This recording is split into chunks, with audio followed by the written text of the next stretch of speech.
have searched for all this, even though we come from this generational gap.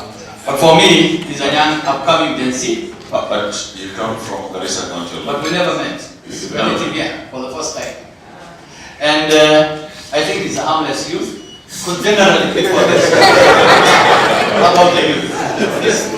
You need to have that open mind about the youth. Give them the space. Look at them as human beings. You have gone through that yourself. They need mentorship.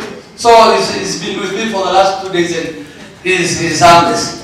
He's a potential leader, but he told me his great-grandfather, I know his great-grandfather used to be one of our princes.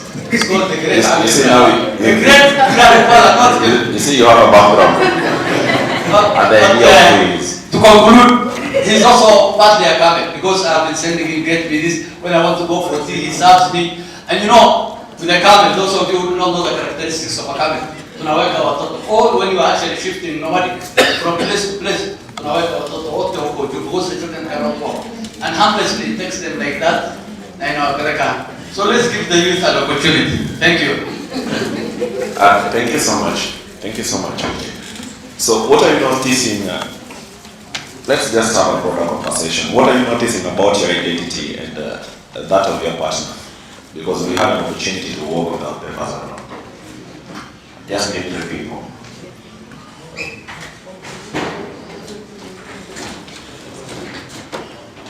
What are you able to notice about your identity?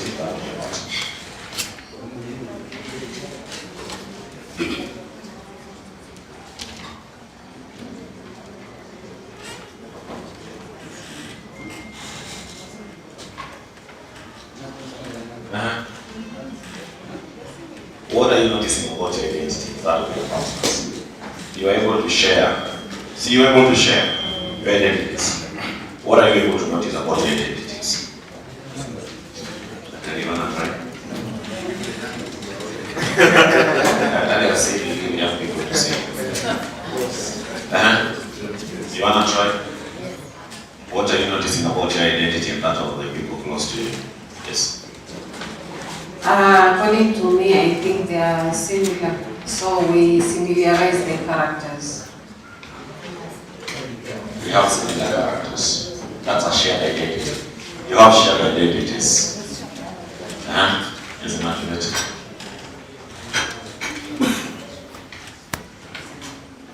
I think the most familiarized trait that we all have is most of us are in the peace department. There's a peace advocate, there is a youth peace something, peace advisor. So most of us are in that department of conflict management. And any other person? But National Banking said that it suspends peace at some times.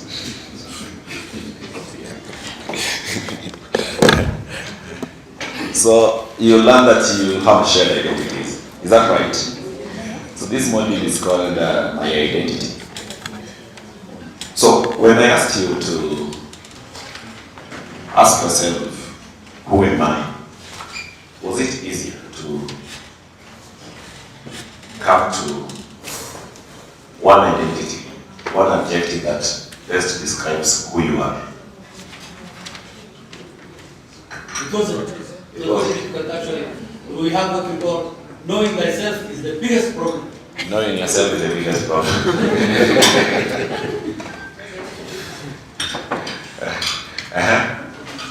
How did you settle?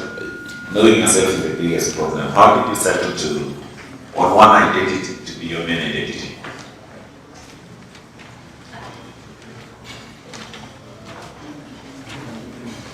Like if it was me doing it, I'd have written a villager because I come from the village. It's my main identity. So how did you settle on that main identity? What was the motive why you settled on that main identity? Because you had an option. You had an option of making the main identity to be a sub-identity. So you had 5 identities that you're going to choose from. Isn't it? So how did you settle on the main identity?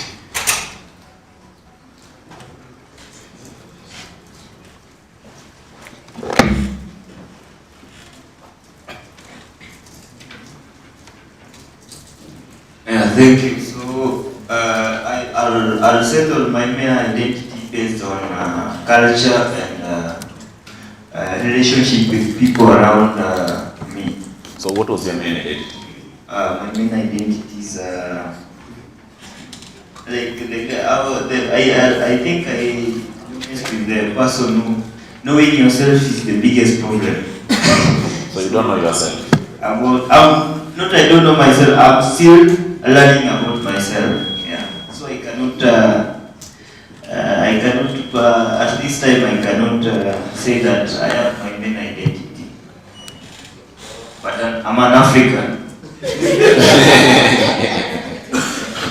So my next question, do you think other people identify you the same way you identify yourself?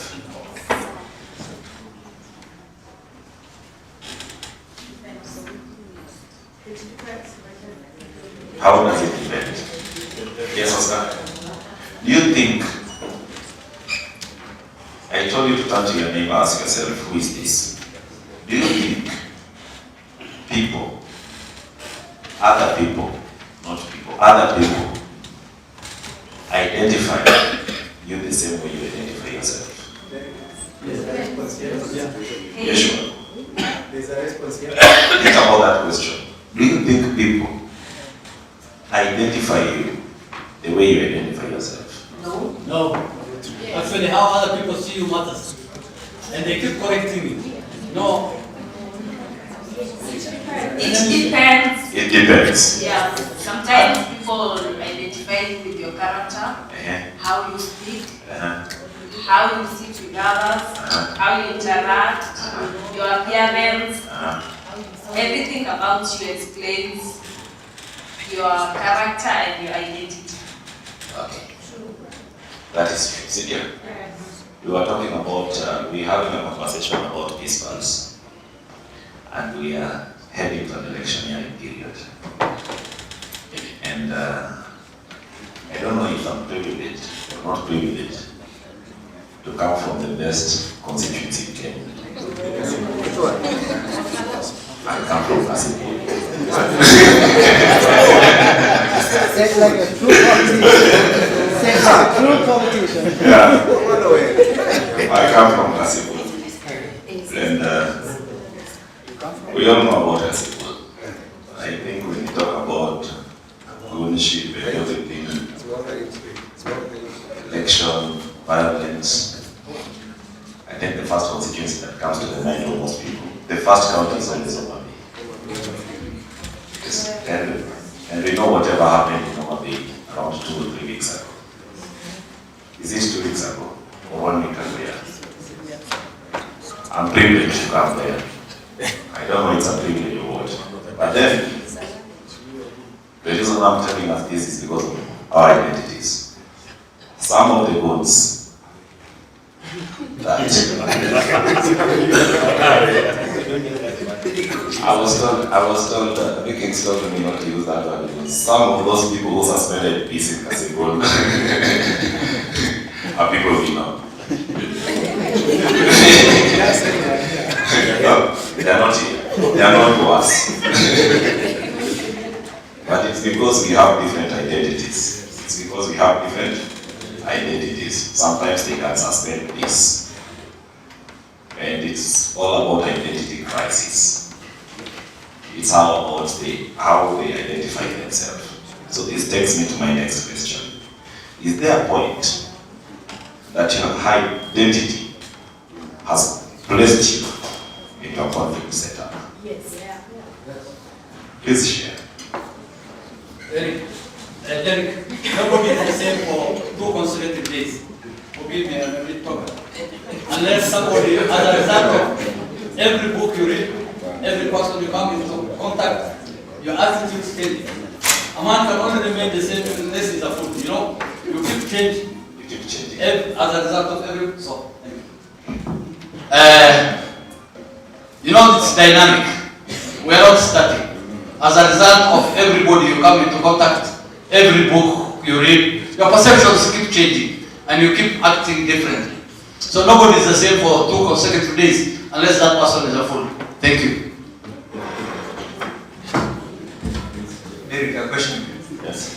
Is it applying also with the Johari window concept where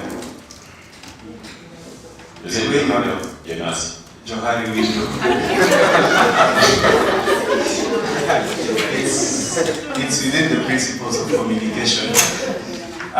There's a way I know myself that another person cannot know me.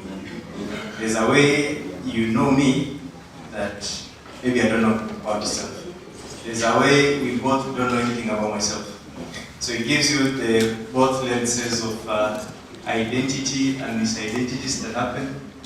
I'm just speaking also from what Pererwan had shared, and also what young Gen Z has shared here. So thank you. Where does it apply? It's okay, Oscar. I've asked, is there a situation in your lifetime that your identity has placed you in a conflicting situation? And what were you able to do? Did your identity remain the same? Did it? And that is why I was sharing my story about basketball. So, I've been in a situation, I think like 5 years ago, no, not 5, like 10 years ago. I'm from Nyeri. So, there was a lot of reporting on what was happening in Nyeri, and they were saying the way women are. Yes, yes. So every time I would say my name and say I'm from Nyeri, the men would look at me suspiciously. Like we need to be careful around you, and yeah, there was no need for that. It was just the perception that because I'm from Nyeri, I can beat men. I can, but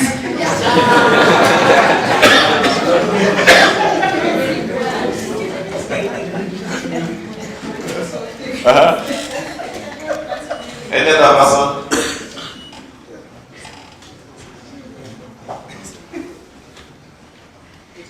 And then that person. Yeah. So, in 2025, 25th anniversary, Gen Z. So, in Kajiado, we have some hotspots in Tengela. I serve in a youth body in Kajiado County. So, they know that mostly we relate to the government at some point. So when I appeared on the streets, probably just to be with them or to see what is happening, they did associate me as part and parcel of the government. Just by knowing that, for them, seeing that I was maybe previously engaged with the government, the way they looked at me and they saw me and they thought that I am not part of the young people, or I don't relate with what they want or what they are challenging for. So I found myself in a very bad situation. Actually, they took my phone because they could not believe. They thought I was at NIS. It was kind of awkward because you take my phone and I'm like, so what do I do? Where do I go? Will they believe the police when I tell them that my phone was taken away from me by young people? And the young people don't want to believe me that I am maybe threatening them also. So I found myself in a very bad situation. As I went up, I want us to reflect on some key takeaways from the activity, what we've been able to do. But I want to share my story. You see, the reason why some of us are never going to contest again, unlike Wiggins and Casti, is dealing with the 2022 general election. There was a red carpet being made somewhere. He was alienated. So one thing happened. I was at that current junction, heading towards Bomas. Hiyo junction ya current kuelekea Bomas ya Lang'ata. So nimeshuka, Tunataka kwenda, we were with the media team and so on. Tunataka kwenda, we are preparing for Baba the 5th. So nikamwa my smoky. Nikamwa my smoky. Then a car stopped. Then he asked me, "Are you ready for Hugo?" Then slapped me. Then the car sped off.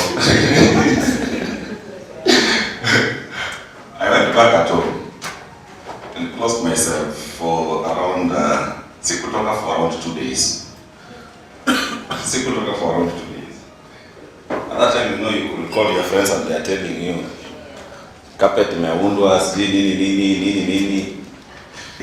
I became an introvert. I'm socially gifted to be an extrovert. But during that time, I think that identity change completely, yet to happen.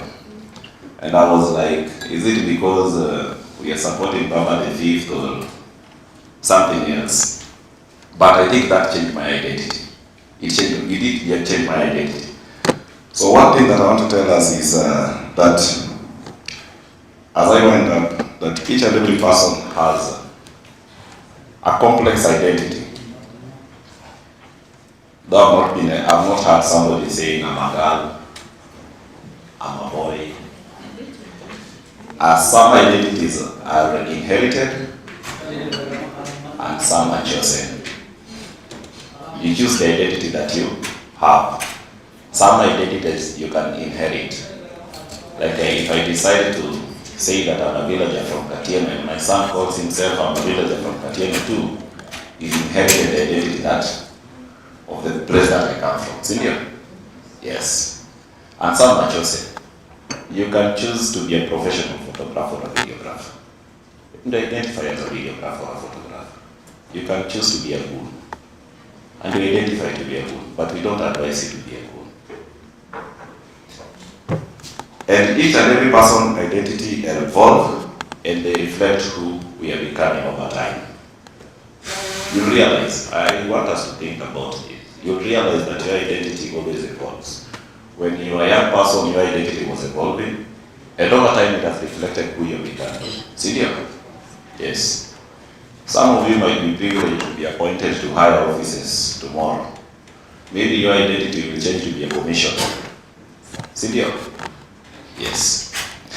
And in conflict or groups, like here when we're in a group setup, identity always tend to shift, evolve, and change. And most of the times, these identities that shift, evolve in group setups, they can be destructive or constructive. Yeah. You can just make a decision. So like, somebody was telling me like, identity can change. Ukiwa na pesa na ukue mbogi, money can talk to you. Money talks. Money will ask you, what are you doing here in this hall? See, you go and have lunch in a hotel at Kisumu. Where do you go samaki? Money can talk. Yeah. So you find yourself in a group and you're going. So it can be constructive or destructive. Then one of the greatest things is that despite all our uniqueness in life, there are always identities that we share. Despite all the uniqueness that we have in life, there are identities that we share. And I think one of the main identities that we share today is we are advocating for peaceful elections for this country. Then the last one is about this activity. It reveals and amplifies the aspect of our identity which can catalyze collaboration. And I'm coming to close on my presentation as I invite Saji.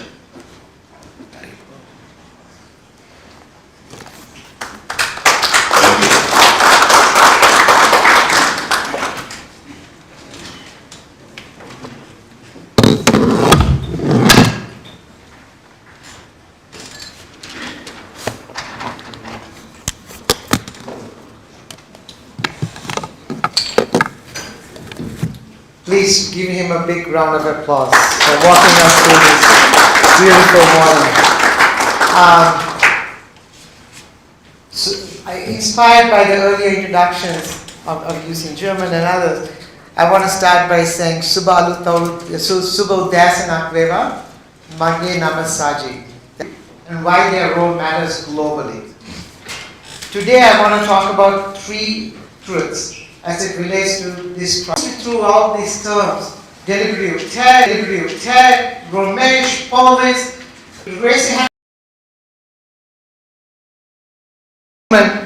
to be the bridge between the technology and the people. Getting fed. Why would I stop getting fed and tell you something wrong about elections? Right? The incentive is there to protect the individual, and hunger is a key issue. So if I'm not getting money or food from someone, if somebody else is giving me food, I'm going to be loyal to them. Simple.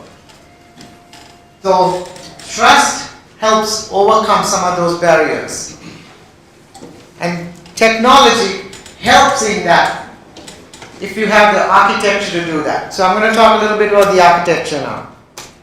Alright? So community voices in your county, actions that are happening. What is common across the language we are trying to use. We are not trying to complicate it with too many indicators, too much language. A successful early warning, early response program or initiative in a way that touched upon 5 vital signs. Right? So I don't have time to go into that, but this is the architecture that we are trying to connect. We briefly mentioned this as well. The coalition has superpowers. When we work together, we actually have bigger superpowers than if we were working alone. Search for Common Ground alone doesn't have superpowers. By working as a team, as a coalition, we have much bigger superpowers that we have the credibility to act on. We have collective wisdom because we are bringing the wisdom of a lot of others to the table. We have credibility because it's not just search. We are collective. Authenticity and pragmatism. We are talking about people's issues and trying to tackle and address them quickly before they erupt into something bigger and worse. And it's very practically oriented. And the trust cycle is part of that. Okay? I'm giving you some ideas and a visual of how to think about the program that you're doing in a way that can be designed better than. With the response for peaceful elections, the assumption is we also try to prevent violence in this process. Because history has shown during flare-ups that could turn ugly. Yes? So the idea here is how do we actually save lives? Again, localized spaces is where the closest trust is. Establish trust and create a responsive system to listen and to respond quickly to the issues that come up. So what you're doing at the community level, community members, peace communities, others, you're looking at the signs and the signals. Community intelligence. This is not intelligence gathering. This is about being smart about listening to people's ideas and seeing where the grievances might be that can trigger something. And then analyzing it, we have the tools for that. And you're trying to escalate it from one level to another. If they say there's a rumor today that this place, they are collecting arms, they are collecting these weapons, and that's the rumor. And people are always saying, oh, this group is doing it, not this group. Who knows if it's true or not? Just a rumor. So we need to be able to find a way to verify it. And then if there are arms, address it. If there are no arms, let people know that this is just a rumor, it's not based on truth. So the fear that happens in a rumor state quickly diminishes. Right? So you can escalate it and coordinate that response so the communities are safe. So a place might have weapons. The rumor is that you realize weapons. But what if the place doesn't have any weapons at all? People believe they still have weapons. Once you believe something, it's hard to break it. So you talked about identity. When you woke up today, your feelings are different from your feelings now. But if someone tells you, oh, It's going to rain today, and the clouds are there, but it's not going to rain. You still believe it's going to rain because the clouds are there. Same thing with weapons and rumors. So we need a mechanism to make sure the computers are set and let people know rumors are not, these are just rumors, they are not based on facts. So people don't live in fear. Right? So this is an architecture to think about how early warning and early response can work in practical ways. Questions? I was only given 15 minutes, so I want to make sure I'm honoring the time. Any questions or reactions from you?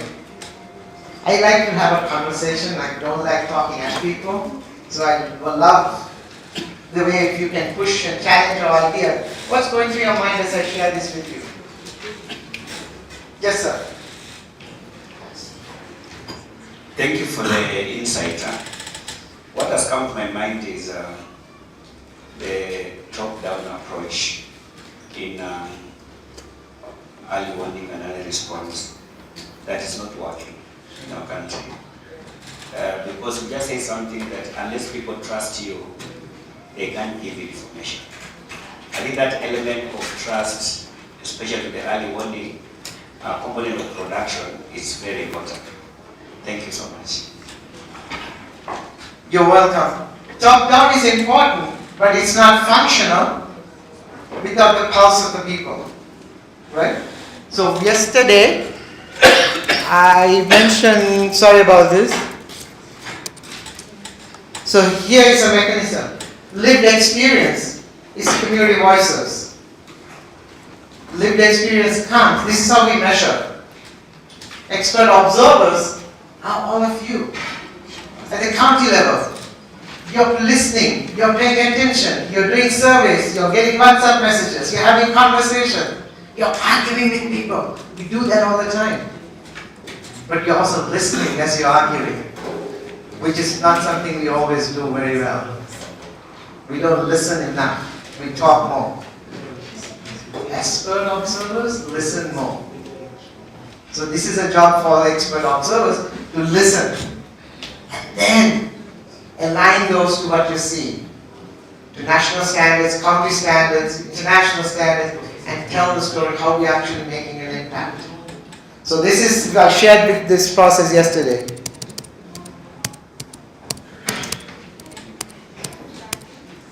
Right? But all that underpins trust.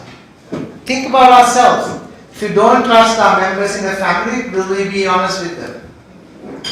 There is no difference than that and your relationship with your community. So trust is at the heart of this work. Any other questions or reactions? Yes, sir.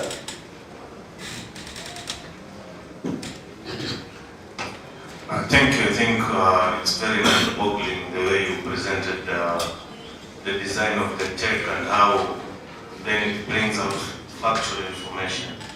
For me, it's the essence of early response is to bridge the time gap between when alerts are given and when actual response happens. Now with deliberate tech, is there a way that it can be sped up in such a way that we verify information very quickly and also be able to harness the power to action response very quickly at the same time? So that's a good question. Can deliberative tech tools help us understand things quickly and respond to things quickly? Yes and no. Because deliberative tech is not being used every single day. Right? What you hear yesterday, 2 days from now might be different. Situation is different. So there might be signals coming there. But if you don't have the human looking at this information and interpreting it, our phone is alive. If you don't open it and use it, it's just a phone. So the deliberative tech is just a tool. Cover. I want to put the cover on all of us. Without the human, it means nothing. Right? So, but it can be harnessed and leveraged to make decisions. So if you have 30,000 people in your community and the county saying something and it's being talked about in the tool has the ability to help you analyze it very quickly. So every day if you say, highlight the most important, most critical issues people disagree on. And you'll analyze that quickly, tell you in 10 minutes. Then you know, oh, then what's coming up? This is a signal, then I need to escalate. You see? So it's still our responsibility as a human to do it, not the tool to do it for you. That's just a tool to help inform your decisions. Something? So like it cannot automate signals to say, for example, from what we are hearing, this is the kind of signal that needs to be sent out to respond something. The tool doesn't, right? But we can program it to constantly see if the tool is open, right?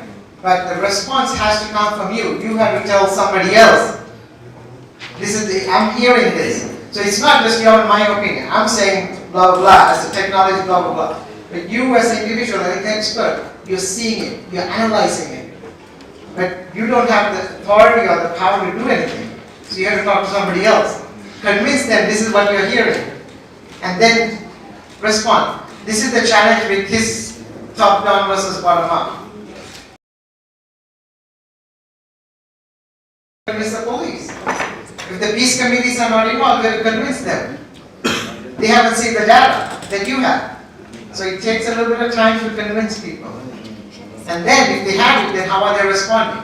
You have to plan that action. You know, you can't just quickly go and do it. You have to make sure it's coordinated. And you might not be trusted by that community. So who is the trusted person in the community who can manage that? I may not be the person trusted, but you might be the trusted person, so you need to be able to do it. But you don't have all the information. See how complex it can be? But it's complex.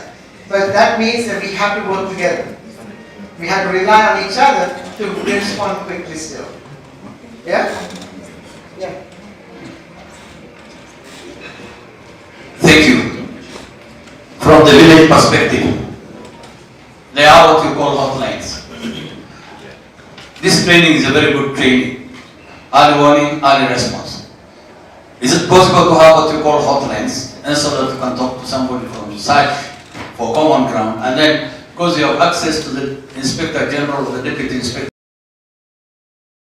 escalate this information rather than, because in most cases, what they look at it is as a raw data. You know, they just don't care. I'm calling from the border of Kenya and Somalia, trying to look for you and then tell you, look, this is, it could be raw data. Can you please escalate it to the next level? What is the possibility of site for common ground, having put us through this training of early warning, early response, giving us a hot number in which you can call. So hotlines are important tools. I'm going to put Heston on the hot seat now to see if he can respond to that from Sergio's perspective. Alright, so there are two. 726. We don't have a short code per se. The long code, sorry.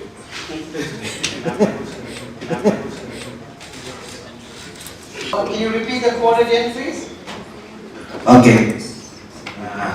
The phone number is 0726 549400. 549400. So actually, say that again. 0726 549400.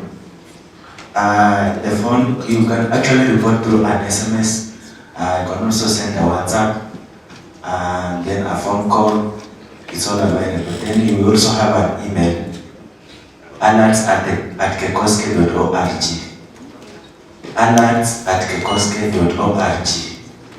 Yes. Great, thank you. Question? Maybe My sister has yes, thank you, Saj. It's a comment and maybe a contribution. I think referral pathways are very important, clear referral pathways, because not everything needs an escalation and not everything is an emergency that needs to be reacted to immediately. So maybe Hezbollah, I would suggest that there's a distinction between a referral pathway and an escalation matrix, because you don't want people to clog the escalation matrix for something that can be reported on the referral line. So escalation is more about there is no reaction, like you might call the police and the police are not coming to sort out the conflict situation. So you need to escalate to a different person. So from the community based to have a clear process of how they are going to handle the conflicts on the ground and like has going into election. So we need to have the referral pathways, clear ones, and we have to have an escalation matrix. Thank you. I'm so glad you talked about the referral pathway because that's such an important thing that we haven't mentioned. So I'm glad you brought that. Response. Please also speak about first responders in that whole ecosystem of So can you do this? Okay, thank you. So our approach with the Peace Pulse is going to be a little different because most of the previous interventions that have been done have experienced bottlenecks at a certain level. What we have curated here is number one, we are picking 30 youth champions, 3 from each of the county. And as I was sitting here, my team, probably I'm saying this on record so that we can make a follow-up interest in trying to see how it can plug into the youth champions that we are going to be engaging information. We code it or we theme it based on what data or what alarm it's raising for us. What is that specific information coming, communicating at that specific, the community themselves, leadership, religious leaders, everybody including the judiciary and all the nationals, all the stakeholders at that local level are going to platform of those coordination meetings that we're going to be doing are not just meetings like for us to sit down and just talk and move out. No, they will be for us to take stock of what is happening.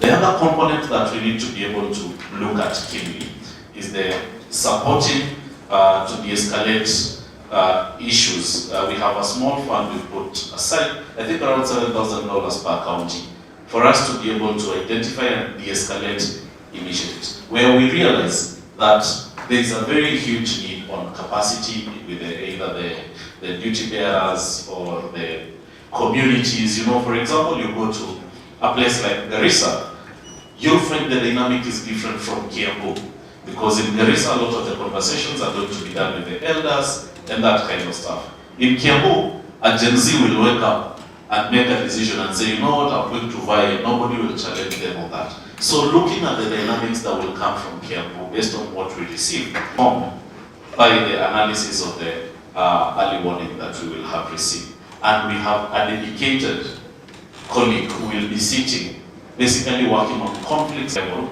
and at the national level, for example, at this level.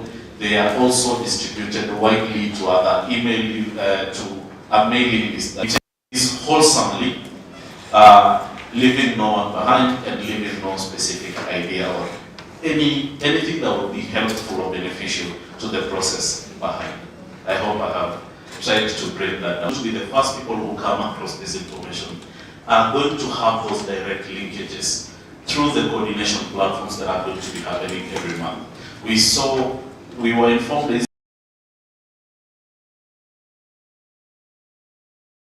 September, the lady from IEBC informed us that at the national level, all the chairs of the elections working group will be meeting to be able to talk about, you know, the referral pathways, what measures they are putting in place, what policies they are recommending, and all those adjustments to ensure that the elections is free and fair and credible.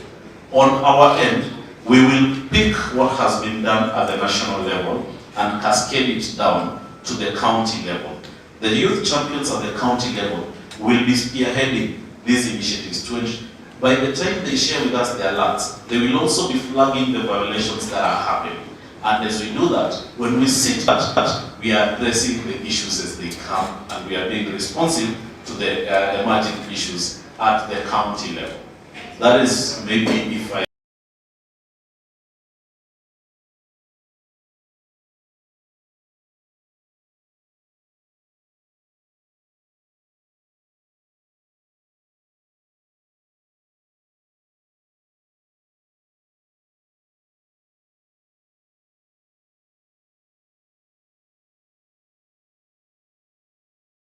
young people's leadership in this process. It goes back to the first point I made. Early warning, early response that is youth-centric, youth-led, youth-led hasn't been done.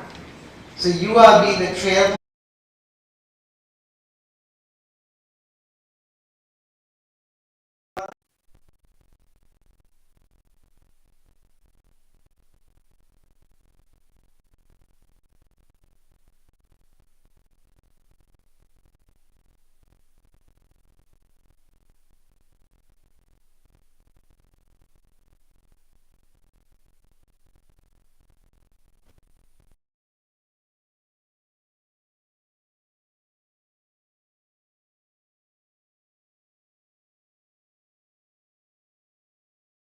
Think about the challenges.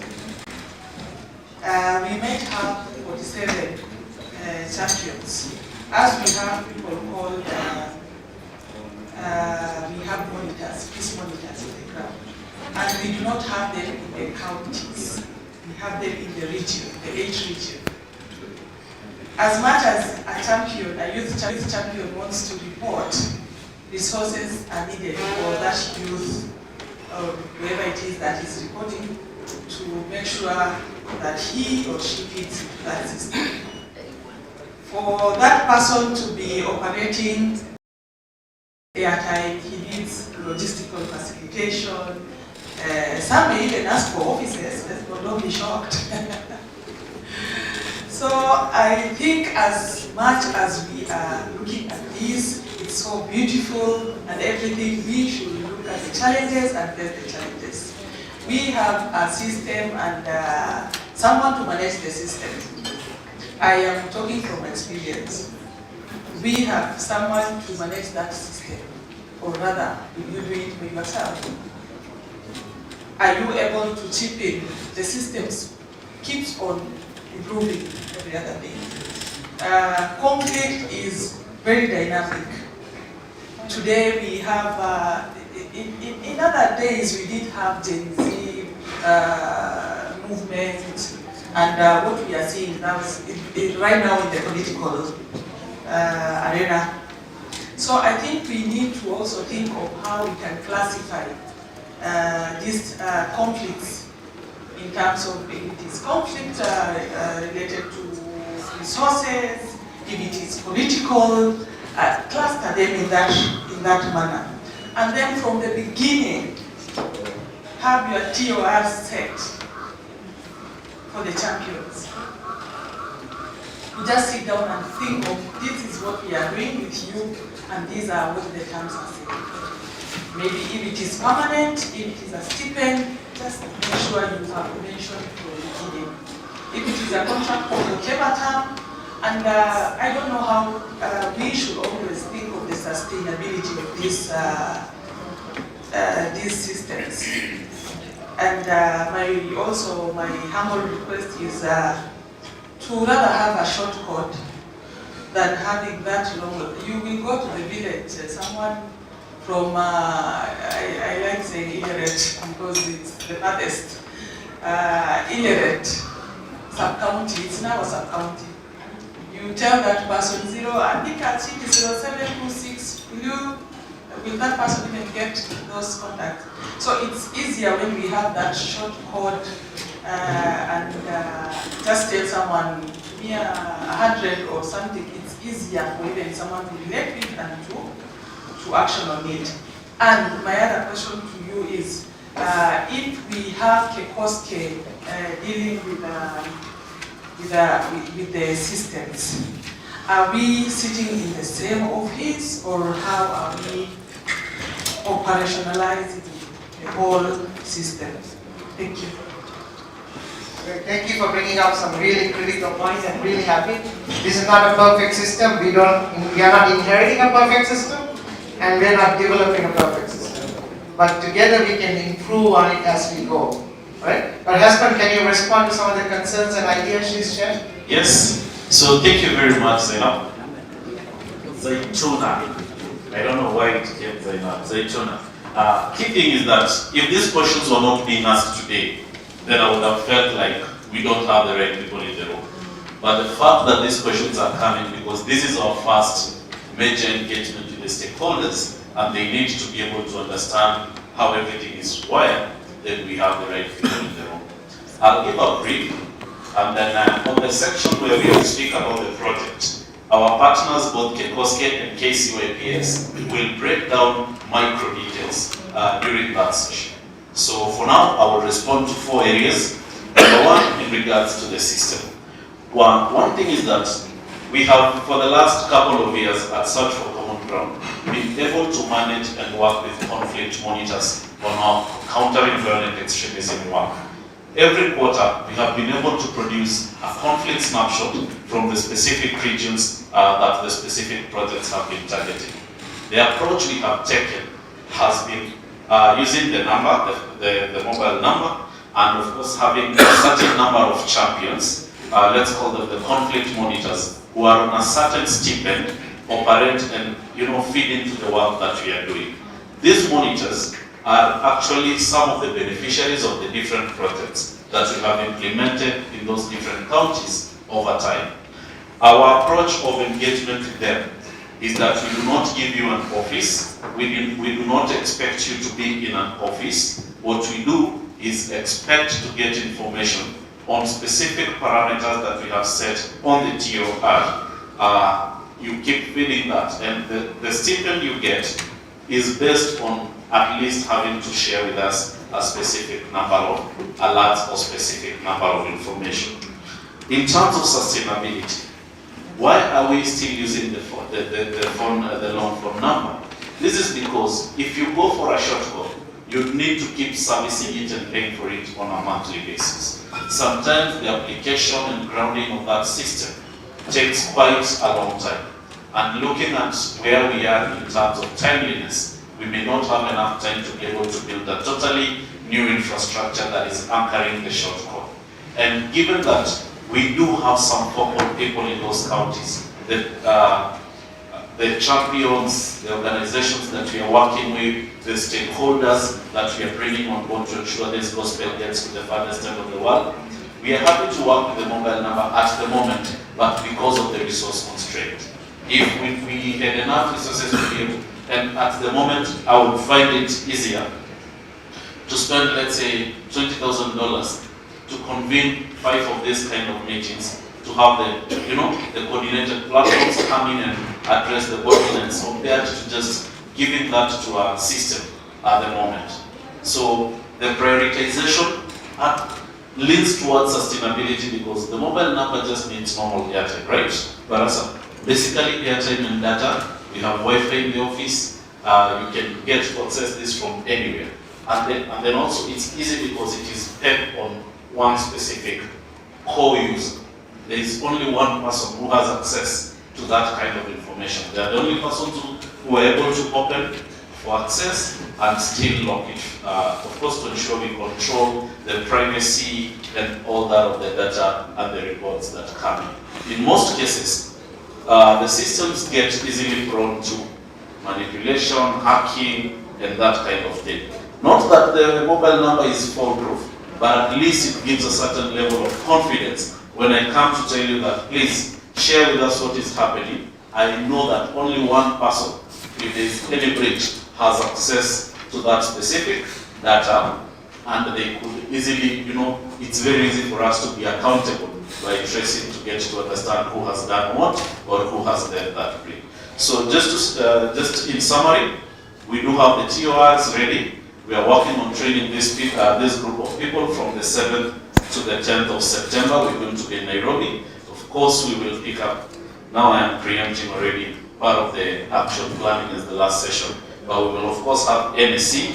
Already the Media Council has already expressed their interest in coming in and supporting us through getting us alerts from the journalists. They put that together. We get what we have from the youth champions. That ensures that we are able to cover the entire counties that we are targeting extensively. And all the other stakeholders that are in this room.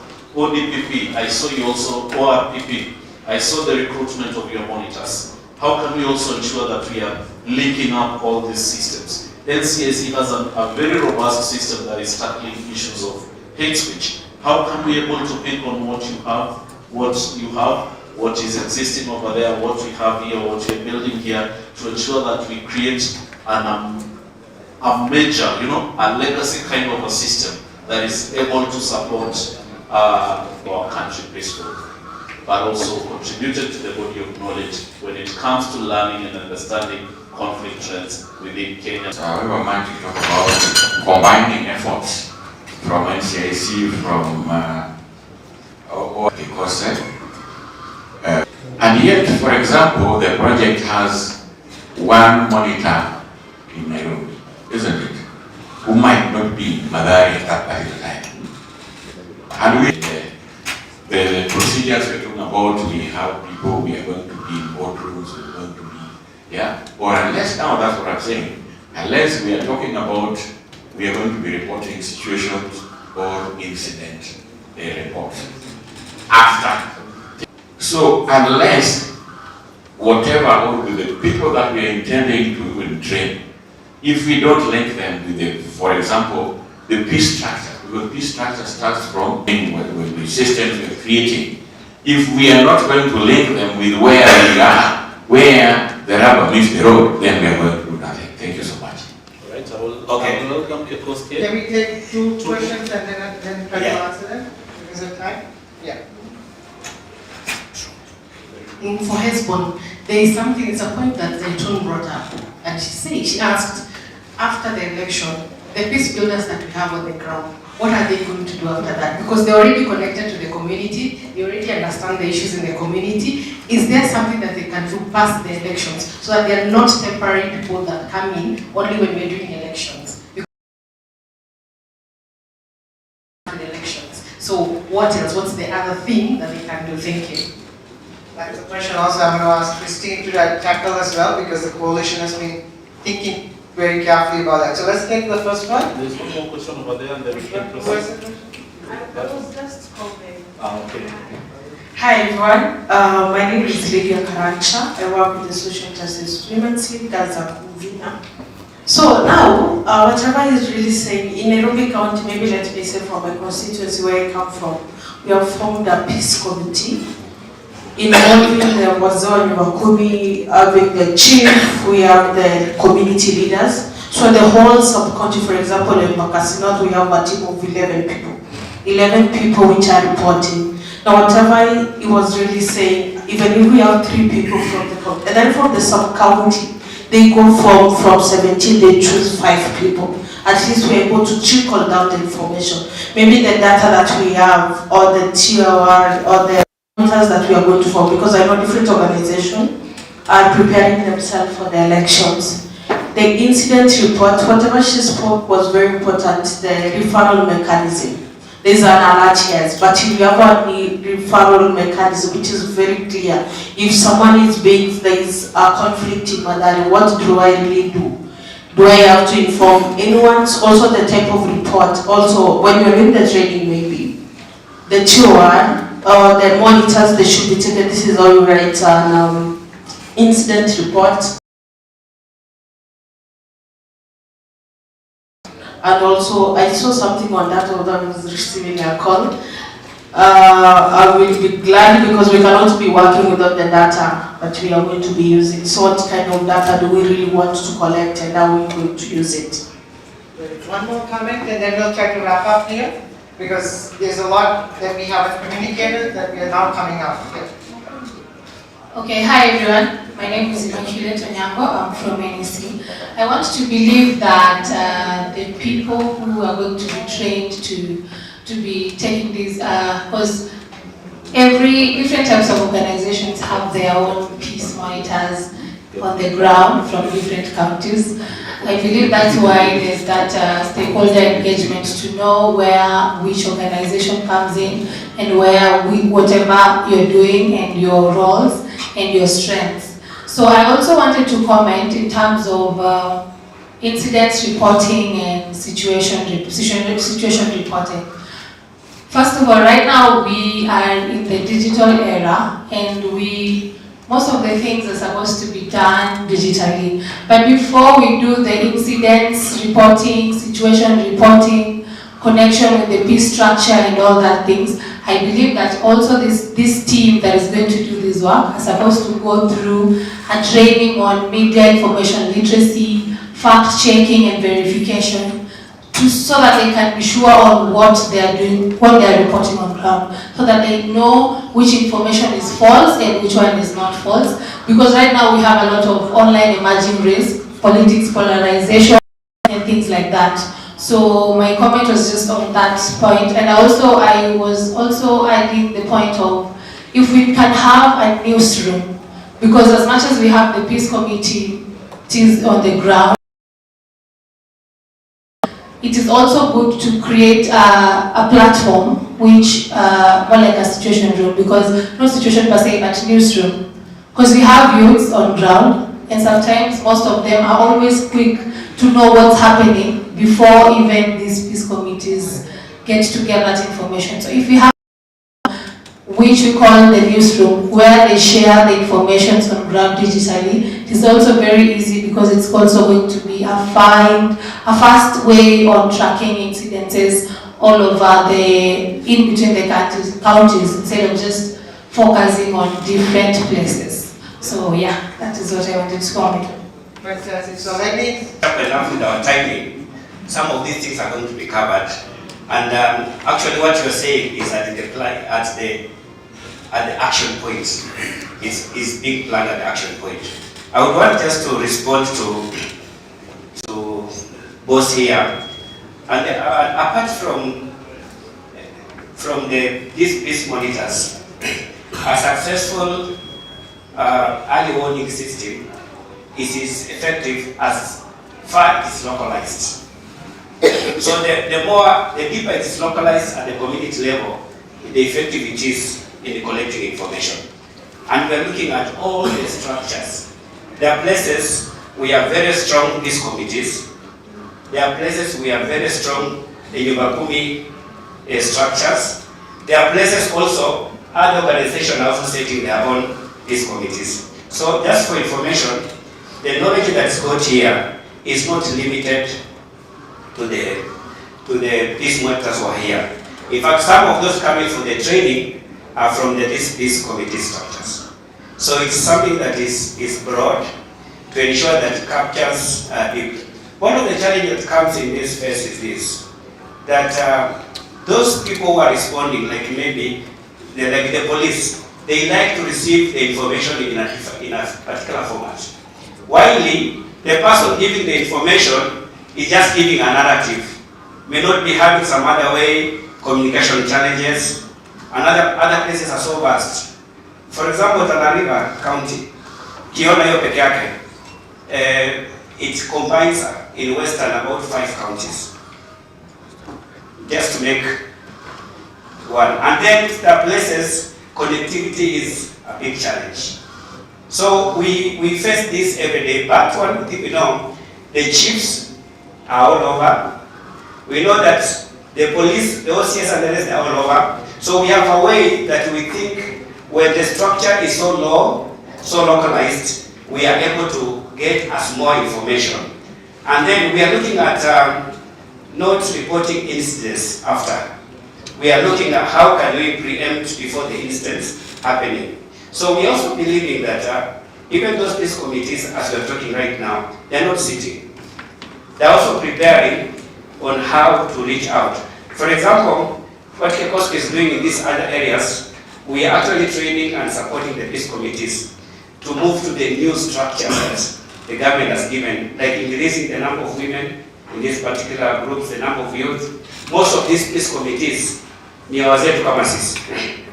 Hakuna youth, hakuna nini, but we are seeing the change coming, adopting a more numbers and so on. So I believe your question is being answered, that we are going to reach as more platforms as possible. Thank you so much.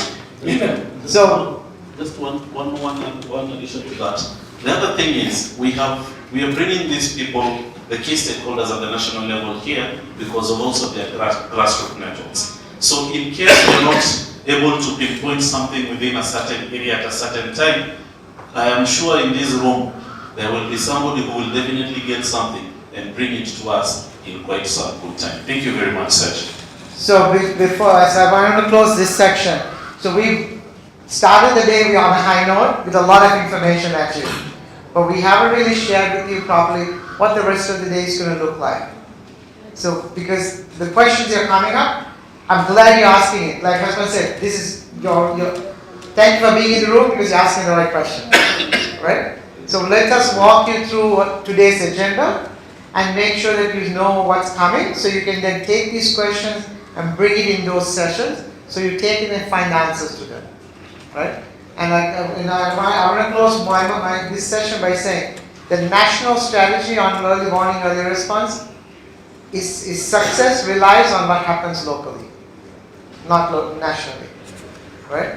Locally means, like the gentleman said, the trust at the community level, not just the county, but the sub-county level even, right?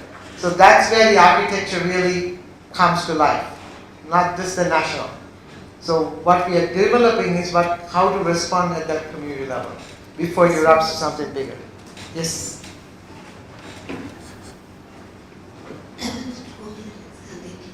Okay, good morning. Morning. I am Faith Munyao from Mombasa, inside Kikoskia,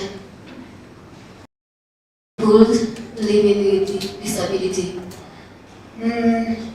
Mimi hapa nilikuwa naongezea tu kidogo kuhusu hii kuhubiri amani, peace in the community, in the villages, in the locations.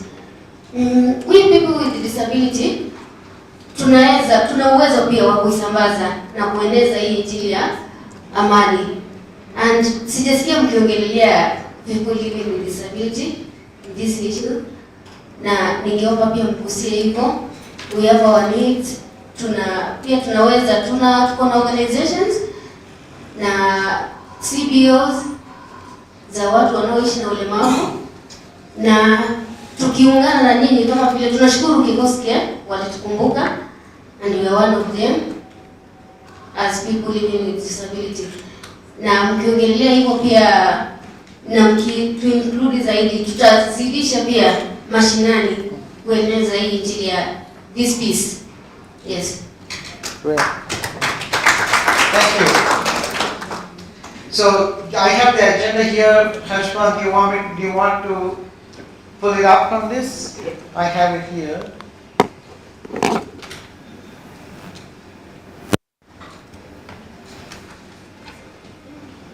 There you go. Can you talk about it? Yes, quickly. And then we'll take a quick break. Alright, so we'll be running out for a quick tea break. I just noticed that the folders were not placed on your desks. They have copies of the program. That's probably why we've had that. So our opening session, that has been done, the CG activity we've done and all that. Then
All right.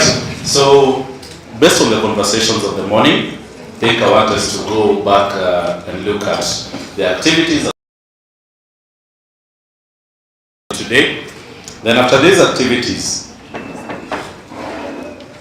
I may consider realigning the panel so that we sit down into groups and have a conversation about where we can be plugging in and pick specific areas of convergence so that we have that discussion. Silio? Yes. I think that will create more ownership, that will make sure that all of us really have a proper understanding and we'll have very good small workshops on this. So be on the lookout for that big flip and adjustment into the program. As a recommendation for them. Yes. Responding to that need. Yes, and actually that is, Sajid is just reminding me to mention that it's coming from the that you have been giving us, especially from the session where he was leading. Tuko pamoja? Yes. Tuko pamoja? Yes. Tuko pamoja? Yes. Are we together? Yes. Are we together? If you can't hear me, clap once. Thank you very much for your attention. Well, for those that are coming today, allow me to take you through what Peace Pulse is. And this is a 20-month project that we're going to be running or has been running from June 2026, and it's going all the way to January 2028. This means that we are not just thinking about the election, but we are thinking beyond August 2027. Tuko pamoja? That gives us another whole 6-7 months to be able to make any adjustments we need to make during the period post-election. Number two, we are funded by the Federal Foreign Office through the Embassy of Germany, and we're implementing this on a trifold search for common ground where I work is leading. Kekoske, Maxwell, and team are our core partners handling the coast and the northeastern region, and we have the Kenya Coalition on Youth Peace handling Nairobi Metropolitan and some areas of Nyanza. We're implementing in 11 counties, and these counties were selected based on a certain index that we did run internally, and of course that was informed by the available data on what is happening in those respective counties. We were looking at some of the counties that have potential presidential candidates, those that have been emerging as potential hotspots based on the trends that we have seen over the last 2 years. And those counties, of course, Nairobi being the capital, could not miss out. Mombasa being another city could not miss out because of the dynamics of the elections at the coast. Those of us who follow these things properly can tell you there is a very big conversation happening there about the perceived locals and non-locals. There is a very huge competition that is setting up for the gubernatorial seat, among many other issues that led us to settle on Mombasa. Kisumu, on the other hand, is not here because there has been a calm. The current governor has served there 2 terms, and there will be a transition. So there will be new chiefs coming in, and that lowers the level of competition because the incumbency is not running. Now, Machakos, during the Gen Z protests, some of the highly affected areas were Machakos County and Makueni County.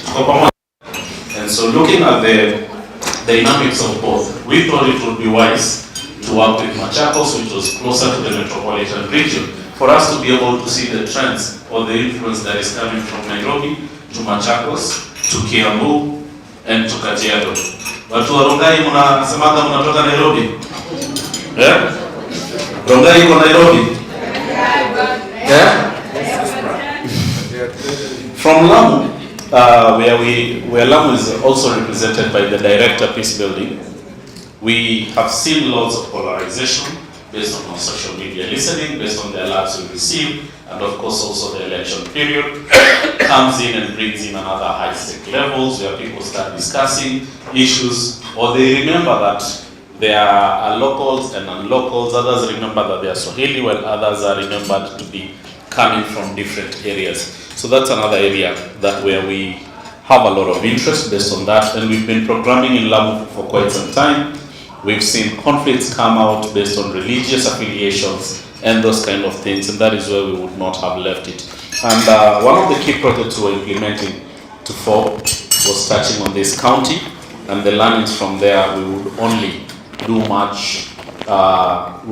justice to the learnings from the project by ensuring that we incorporate Lamu and support the community to be able to respect each other's opinions and understand each other and live in a much better way. We all know some of the major incidents that have happened in that county, and that is why it was meaningful for us to have them as part of the project. See, we all know what happened some time ago during the previous electioneering period in Mpeketoni, right? Yes. And then of course Nyeri, we all know Nyeri has become a new hotbed of political activity, and that is why, of course, we all know why that is happening. Garissa has its fair share of challenges. Migori, Homa Bay, we cannot overemphasize, especially on the last two counties. And so what we want to achieve, our conversations are not going to be beyond what is here. We want to ensure that the youth in Kenya are able to play a meaningful, a recognized and a sustained role in preventing election-related violence, as well as supporting peaceful, inclusive, and credible democratic processes. We are not partisan. We are not going to be supporting any specific side.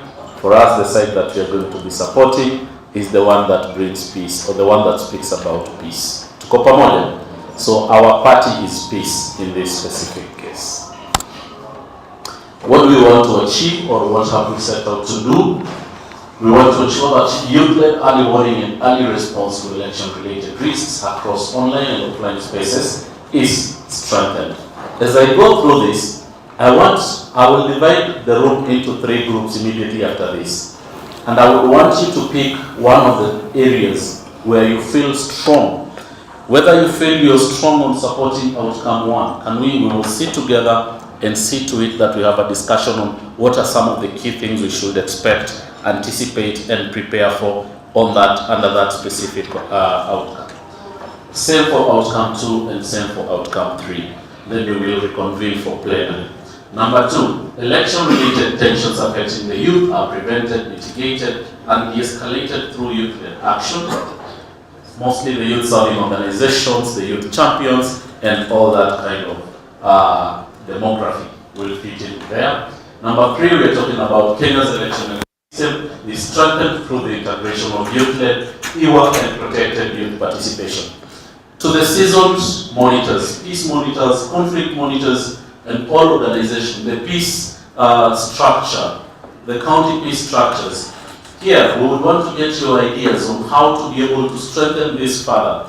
You have been experienced, you have done this for different cycles of elections, both high stake and low stake, new incumbency and new entrance into the space. What are some of the key things we should be able to look out for to ensure that this outcome is achieved? So we will convene ourselves along those 3 groups, but for now I will run us through the rest of the activities.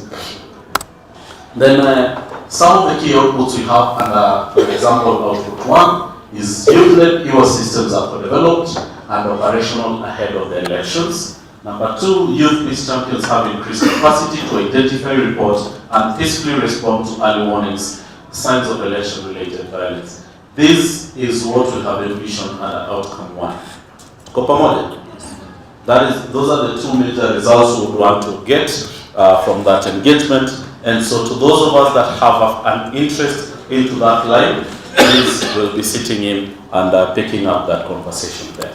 When we come to output 2, we are looking at election-related risks affecting the youth are monitored and analyzed in real time across online and offline spaces.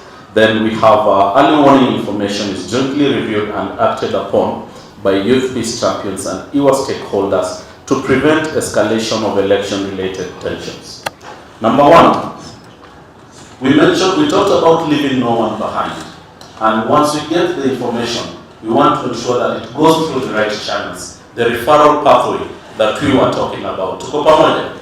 And that is how we will do this. The monitoring and the analysis is going to be done in-house, 100%. But because we do not have the mandate to act on some of this. The best we can do is inform and support the convening of the people with the power. Tuko pamoja? So, and that is where we want to bring what? The action. Sawa. These are the activities we mentioned at the grassroots level. And so for those of us that have an interest or have expertise in this, please, we will also convene and extensively speak about this, identify the low-hanging fruits, the challenges, and how we can mitigate these challenges in that closed circle. On the third one, we want to ensure that the youth-led insights are systematically shared and integrated into the formal national and regional election-related prevention and response. Ladies and gentlemen, we are Kenya, and Kenya does not just play Habachi. Silio, Kenya plays big. Kenya plays at the C1 level. Kenya plays at the AU level that has a system. Kenya plays at the ICT level. And everybody is always looking at the innovations we are doing. When you look at our brothers in the region, they are constantly coming to learn from, from our experiences. When our young people went out to demonstrate, what were the regions saying? You cannot do that in this country, you cannot do that in this other country. I do not want to mention names because we are live streaming, and I might be denied entry into one of the countries as part of their policy for people who speak about them. And what we consider our last performance should always be picked as the best by the other regions. And so we have to keep raising the bar with health support. And of course, in dire cases where we need to make protection, we can try to find a way to put you somewhere for some time as things need during that specific period. I will not ask us to read the theory of change, but if there's one thing you need to be able to do is to really master the last 3 words. We want to influence preventive action at all levels. Tuko pamoja? I would want us to influence preventive action as part of the work that we are doing at all levels. Then, of course, we talked about what we are doing, the baseline community level consultations and validations, some of which are going to be virtual, others are going to be in person. We will talk about having the youth-led Ewer systems that are co-developed and operational ahead of the elections, youth peace champions training to ensure they are able to the fields, kuna mashemeji derby. We will have to occupy even those offline spaces. Tuko pamoja? Then of course we will be releasing the conflict snapshots. I love the conversation that was here before. We talked about the alerts, the incident. But that we also talked about the scale up of the conflict snapshots. The conflict snapshots will come in towards maybe the end of the month or the end of every 2 weeks. What that means is that the alerts will have already been acted upon by the time we release the snapshot. The incident reports will most probably have been handled by the time we release the conflict snapshot, because that is an overview of what has happened within a specific period. And I'm happy to know that there exist templates that can enrich the conversation. And so for us, we will not need to introduce new templates. We will tap into what you have. During those group sessions when we're making the commitments, we will share what we have so that we can be able to pick these up, what the Registrar of Political Parties will be using, what NCAC has been using, what the Nairobi Peace Committee has been using, the one that is headed by my good brother here, I'm forgetting the name, Odala. Okay, Okeno. Yes, what they are using and what also NSC has seen practical, so that we support each other across all levels. Remember, the core reason we are convening this is to complement each other. Are we together? Yes. Hello, hello? Are we together? Yes. It's to ensure we complement each other. If we disintegrate and everybody wants to do something on their own, available with this project in 11 counties. You probably have a project that is supporting another 5 counties out of what we're already doing. That means that in general we are already covering 16 counties. Another organization or another partner here has another 10 counties that are not part of the 16. So at the end of the day, we're able to reach a bigger demography or a bigger geographical region thanks to our collaboration and complementarity. When we get to the snapshots, we will also be having something I would call, I don't use this word, but I will just use it, the CUCs. And when we're doing gender-related work, at the end of every quarter or 6 months or every year, the court users of that specific court are convened to be able to show, what progress have we made in terms of handling specific cases. And so the engagements we are going to have at the county level will also take that format, where we understand what are some of the incidents that have been picked and handled by the duty bearers within that specific region within this specific time. As we have told you, we have tried to facilitate a good number of this, and to a maximum of 15 per county within around 16 months. That is quite sufficient. That means almost every other month something is happening at the county level. And if nothing is happening at the county, we are doing something at the regional or the national level to ensure that this action is always on the move. Tuko pamoja? Then our partner NENDO, who are represented here today by Francis, will constantly be giving us reports from social media. They'll be running listening, and they have amazing tools that are able to tell us what's happening where. And because NENDO's report can be enriched by some of the other networks that you have, because in as much as we will try to target it, we would also want to hear beyond the 11 counties. So we'll reach out to some of you to be able to recommend some of the focal people you have who can be part of that process, so that we're able to pick what their algorithms or what is on their timelines to improve or to enrich our report. Tuko pamoja? Then, of course, the reviews, we've talked about them. The Rapid Response Fund I have mentioned.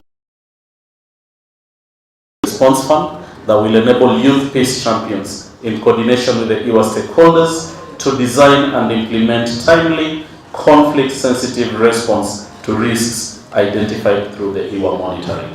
To be able to de-escalate whatever it is that is happening, is about to harm that specific community.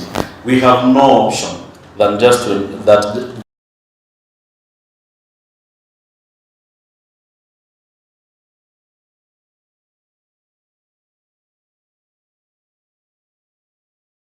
Level.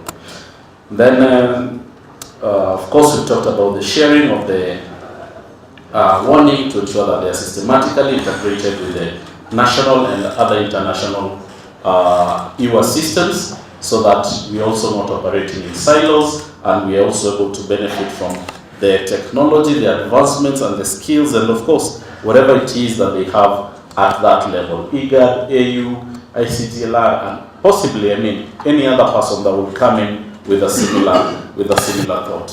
And so we are going to be relying a lot on the WIANO platform for peace through the NSC to ensure that our work does not just remain local. Tuko pamoja? Yes, we will give our best to ensure that we take it to the highest possible standard for utilization by all key stakeholders during the electioneering period. I think at that point I would like to pause and ask us if there are any questions. Any questions? All right.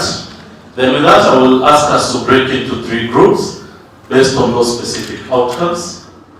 I want us to have our working session. So these tables we can make round.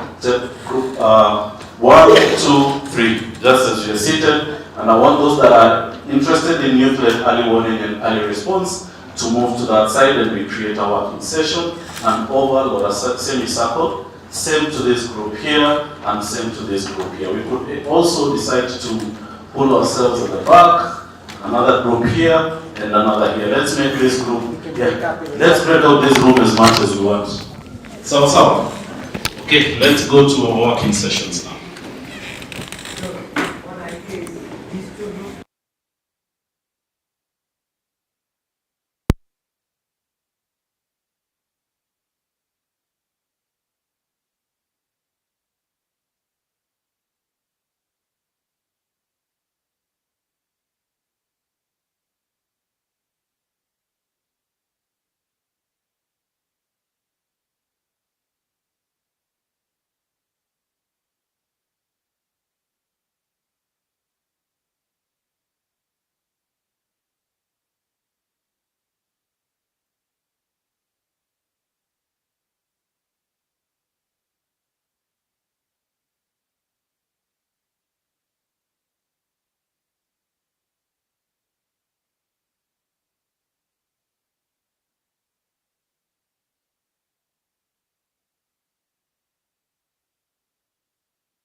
Sema tubanane.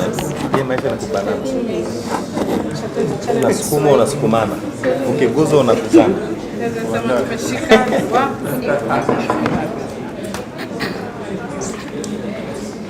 Madam Chairman. Madam Chairman. Madam Chairman. Share the meeting. Okay, we can just, for example, here just flip the seats back because the table is already there. This is a good model actually. Let's try and adopt something like this. That is okay as well. Yes. Great, great, great. So I want to distribute my my people. Kekoske, sit in one of the groups. Assign somebody to sit in one of the groups to take notes. KCYPS, please let me have somebody sit in this group. Group 1. Yes, that's group 1, this is group 2, and this is group 3.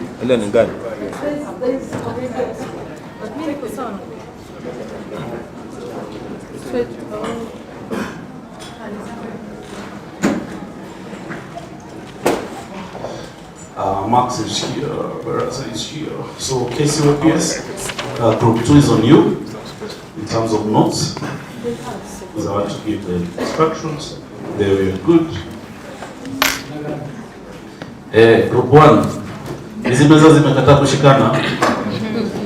Tunaweza hata zitoa. Watu wasimame, si ndio?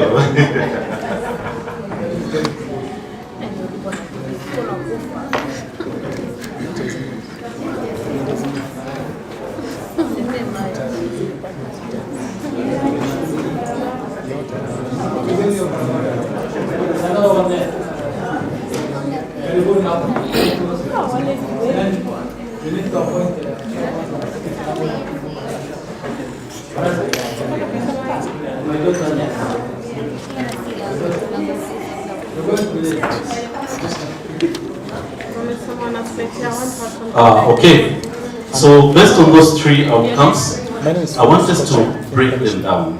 I want us, number 1, to identify what are the opportunities, what are the threats, what are the opportunities. We do basically what we call a SWOT analysis. Tuko pamoja? Strength, weakness, opportunities, and threats. Tuko pamoja? With that, go as extensive as possible. One of our team members is here who understands the project, so in case there are any project-related questions, we'll do that. I'll also be going around so that when you're finding a bottleneck, we're able to come in and do this. Absolutely. Diplomacy. Mkikubaliana na democracy pia hapa, mchaguane and then take good notes, so that you're able to share the notes with us. Are we together? Alright? So first things first, it's doing a SWOT analysis. Based on what we've been able to share, we do have 40 minutes to be able to go through this. Take your time, make sure that you listen to everybody, bring in as much perspective as possible. Tuko pamoja? Okay. Group 2, same perspective. Let's do a SWOT analysis of the project based on our area of interest, and that is outcome number 2, where we talk about election-related tensions. Prevented, mitigated, and de-escalated through your action. We do a SWOT analysis of that component of the work. What are the strengths? What are the weaknesses? What are the opportunities? What are the threats?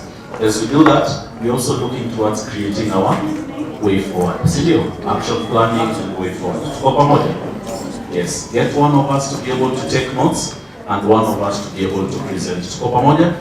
Please pick as many ideas as possible from the room. We have 40 minutes to be able to do this. I'll also be moving around to make sure that everything is okay.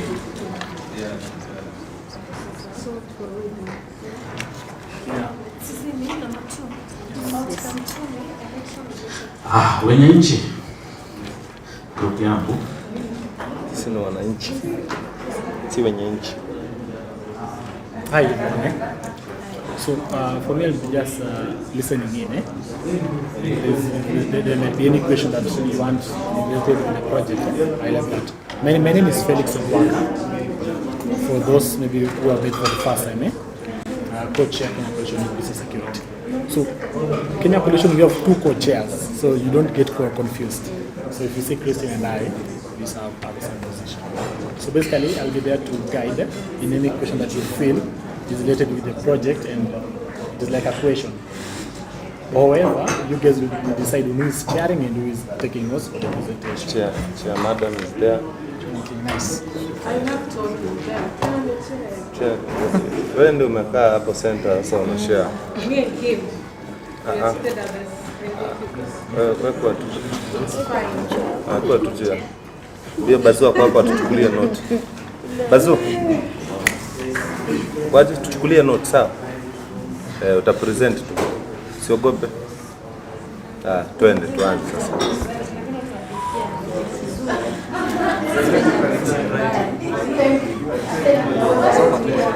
I can present you the chair. Oh, unaweza present. Sawa.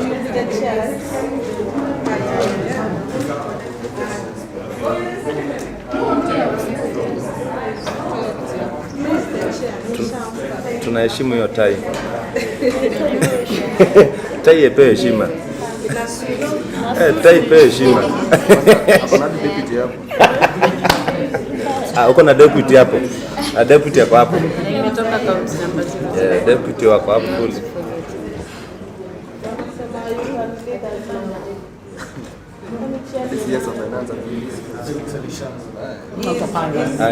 Bana yeye anaandika I'm just here to just listen to you guys, and anything that you may ask for questions related to the project, and I'll be there to. Tuheshimu suti. Tuheshimu suti. So, before I hand it over to you to continue, so everyone, I hope you're doing well. So outcome is number 2, election-related tension affecting youths as prevented, mitigated, and de-escalated project-led action. So most of the time, before we just fall into because we were just moving, most of the time when we are nearing the election, a lot of things can happen. Yeah, sometimes there is, for example, as we work in the gender department, there is rape, there is sexual assault, there is even, how do you call it, migration, a lot of things displacement happen so that we get there is no peace in the promotion at the community level. Maybe I belong to this party, I don't want this, I don't want mediation. So how can we really handle this conflict at the society level? And how do we escalate that if I'm in conflict with him, it does not affect her? That's all of us who can belong in one place, but it's different, supporting different people. But since we're living in the same community, we follow the interest of the community while having our personal issues. I think that's what we have. Remember the key aspect is prevention and mitigation. Before that conflict happens. Yes, I've seen it prevention. Yeah. It's happened, how do we prevent it? No. It's before it happens. What do we do? How can we prevent it? Yeah. So it's and then it's happened mitigation. So when you're mitigating something, you are hoping you die. So before it happens, what can we do to tukiona mwanasiasa anakuja. Yes. So the key one is prevention. It's an outcome. Tukiona mwanasiasa analeta vurugu, tunamshika, tunamfungia.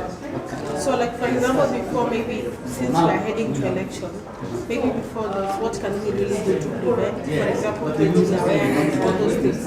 Up to you, Chair. Well, Mpigia makofi.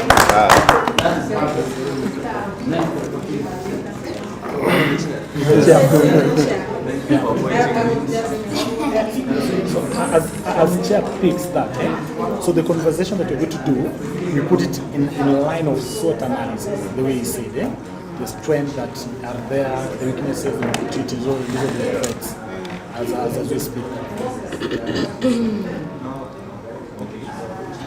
So you already know the topic that we're talking about. Let's step straight to the SWOT. Now first we have to identify what is the SWOT thing that we're supposed to discuss about. It is the strength, weaknesses, opportunities and threats. Opportunities and threats. To the topic, we can start with, let's say, we can start with the one. What do you propose? I'm listening in. I'm listening. I want you guys to talk. Deputy Chair. Nataka kuongea.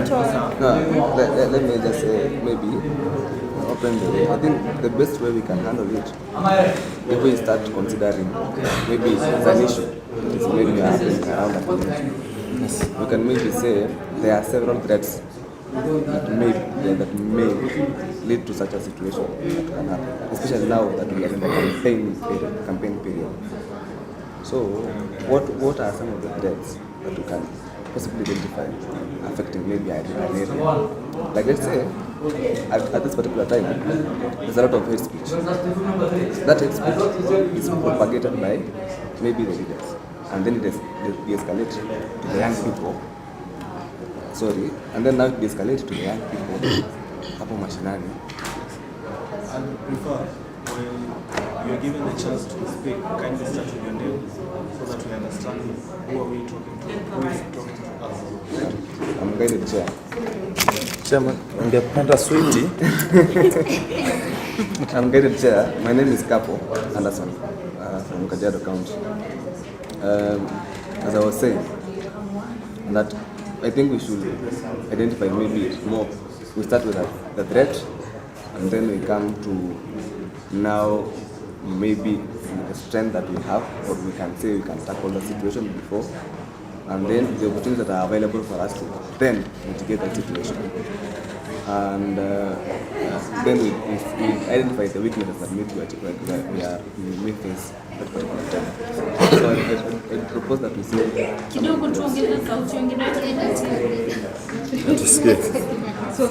ongeza sauti.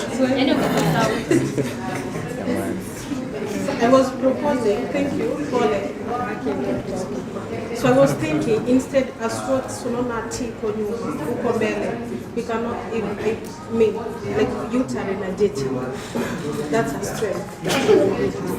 So what is our weakness? If we can really get to be energetic, but do we maybe for example have the numbers? And then what is the opportunity do we have if all of us Kenya collection youth, for example, come together? From there, what is the trends? We can stay. Maybe we are not like, for example, during the Gen Z protest, we are saying we are tribeless leaders. You see, what is really that strength? So we can move, really come at tables. Any other proposal? Through the chair, let me also say something. You see, they are approaching these things. My name is Thomas Mose from ICGRA Regional Youth Forum. First, we have to go in a methodical way, in a scientific way. What problem are you addressing? That's where you start from. You cannot start talking about threats, what you have not identified what's your main problem. Main problem there is election-related tensions. These tensions sometimes are useful, sometimes they are negative, sometimes they are positive. There are people who gain from them. So to address these tensions, what strengths do we have? Like we have a very active police force. You see how they dealt with the Gen Zs. They stopped it. So we have intelligence, we have strengths. So we have to look at what problem are we addressing, so that when we talk about strengths, when it comes to election tensions, we have peace committees, even right away from the village up there. That's our strength. So we need first to address this SWOT analysis is in relation to what. So the main, for me, the main issue here is election-related tensions. What are the strengths that we have in this country or in our society? Then you look at what are their weaknesses, what are the opportunities available to address those tensions, and so forth. That's my take. Maybe to add on what he's saying, thank you so much. We can really have maybe we can have external threats. That's a group that the aspect of the SWOT analysis going external. Maybe the challenges or the strength that we have authoritative with whatever affecting us as a county or a region. So let's say we are when sometimes after 6 months maybe there's reporting region.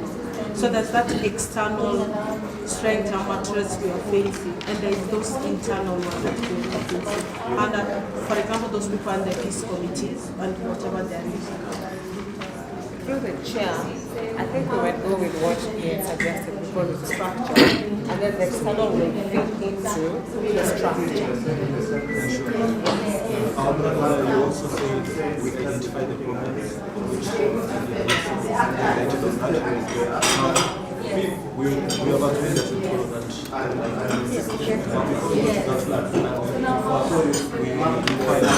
We get the definition of these three terms: prevention, mitigation, and escalation, so that we have a clear line of where are we going to discuss, where will our discussion be aligned to. Let's define those three terms. Okay, Chair. Okay, before Chair gets to that angle, nani ongea Kiswahili? So naongea tu ya juu, ndani hata sijui.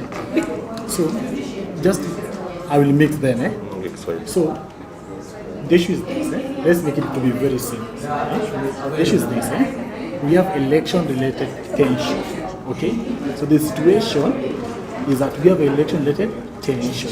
We want to achieve an outcome of ensuring that it is prevented. So kitu ya kwanza ni ati the situation in which we are speaking now ni tuko na hiyo tension ina happen. So inakahaje? So how do we ensure that we prevent it, we ensure that we mitigate it and de-escalate it. So that's why we are now trying to now use the SWOT. Venye amepea an example, I really love this example. Venye amesema, ametumia one example. Wakati wa Gen Z, the police force, the police service, yeah, they were hard on the young people, and those young people were hard on them. Kuna police people walikuwa napigwa, si ndio? So if that is the situation, then what is some of the things that tuko nazo? Akapea an example ya tuko na this peace committee as an entity. Then this peace committee inasaidiaje? Unaelewa kitu hiyo? So we may give out on what we have, then we discuss venye tunaweza zieka zitusaidie tuweze kuwa na outcome to success. I think we are on the same page, but my concern is, we are talking of issues of election.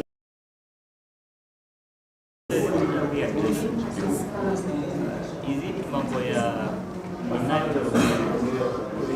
leadership issues? Is it mambo ya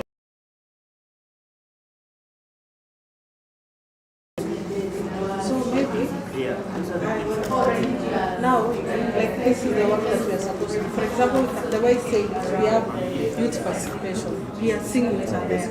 But now when it's come to the threats or the weakness or the opportunity, that's not that yeah, youth are there, but we are denied position in those. The chair, through the chair. Yes. I think let's use the chair for coordination. Just say through the chair. So the chair, you have allowed me, there is something I wanted to add. We have that topic, the election-related tensions. I think now everybody has understood the problem we have. The next step there is affecting youth. How are they prevented? So what is the strength do you have on prevention? You enlist them. What strength do we have on mitigation? What strength do we have on de-escalation? That way we'll finish this problem. Yes. And please address through the chair and everybody take active. You know the problem is when you don't understand the issue, go round. But if we can adopt such a method, we'll finish in a short time. I believe that will be the easiest way.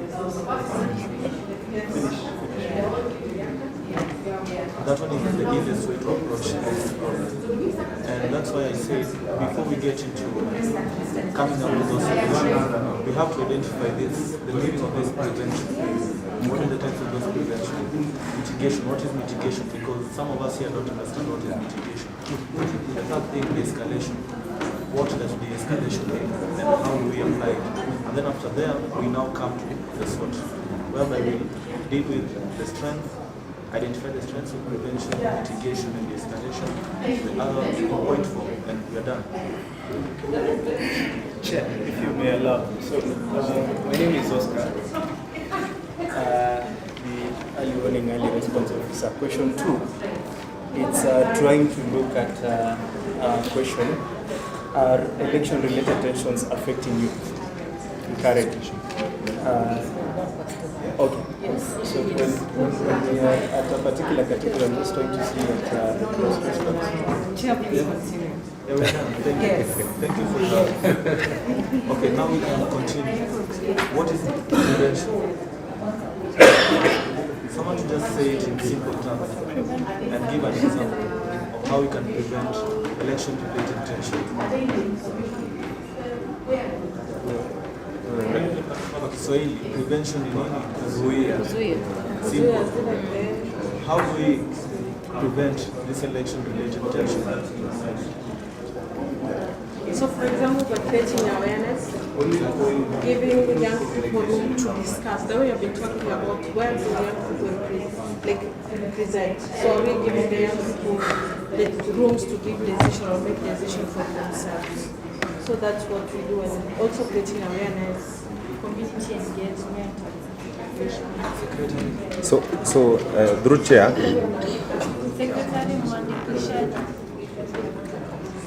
Through chair. We are writing together. We are going in a circle so that tomorrow the conversation.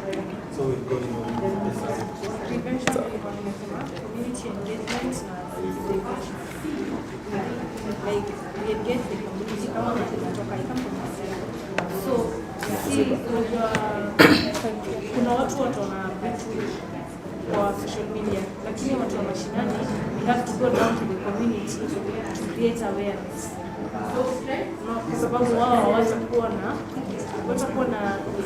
na nafasi ama watakuwa na they won't have access to the internet ama to the social media. So it will be good kwenda huko mashinani, we sensitize the community, we engage in community dialogue and we let them understand about kitu kama community dialogue. Tuko hapo sio? And remember we have only 40 minutes. Watatuongea. I'm Brenda. Mahinda. Yes, we shall stick the prevention tactics, but where are we at with this thing of election related? So at the moment, when we look back at 664, police, everything for the advocacy, they were happening, community engagements were happening, mentorship were happening, mediation was happening, but the trust between the youth and the police needs to be rebuilt.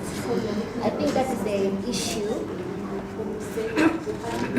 It's the issue that we need to address when we go to other sides of prevention of election-related things.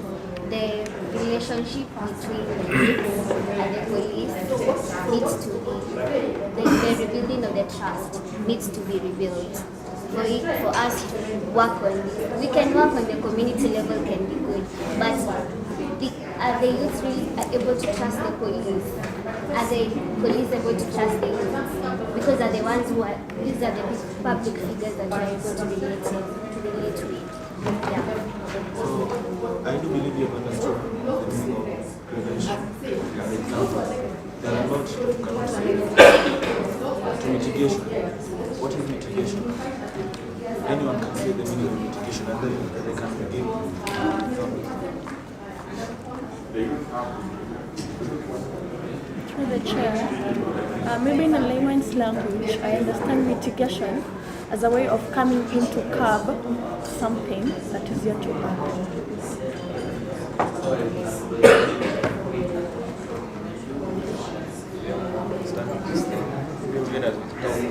I'm not sure that we have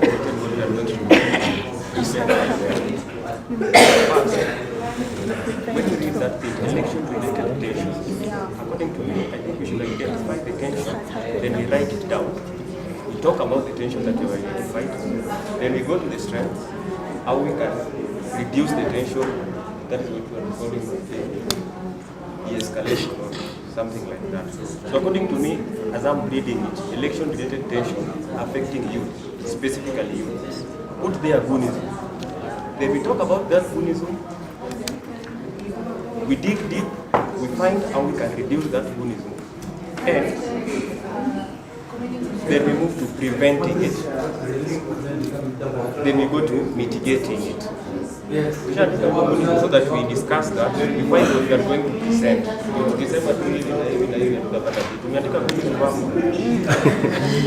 Sasa hiyo goonism tunaiongelea sasa. First, the best that we can do is what starting common ground is doing here today. Now, those people who are working with the search for common grounds, we that we have been educated on how we can inform people about goonism and try to reduce it. The best thing that we can do is try and go to the ground and engage people, considering the things that we have learned here today.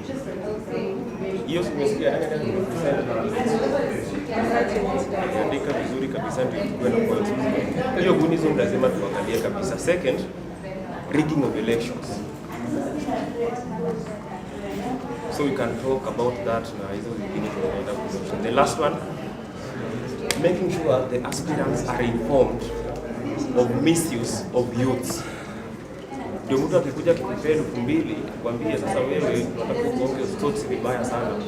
You discuss and explain the side effects of goonism that aspirants. If the aspirant also is informed of the actions that can be taken against him when he misses. So that means political manipulation. Aspirants. Through chair, mimi naweza sema kwetu Lamu siasa ni tofauti na kaunti zote, kwa sababu kule kwetu Lamu kitu ambacho kinatukost ni wanati wa Lamu na watoka bara. So Lamu hakuna gunzi, lakini Lamu kitu kinatukula ni wanati wa Lamu na watoka bara. The natives versus the native resident. The local versus the So hiyo ndio kitu inatukula, especially mimi naweza sema Lamu, information is power. Our community hawana information.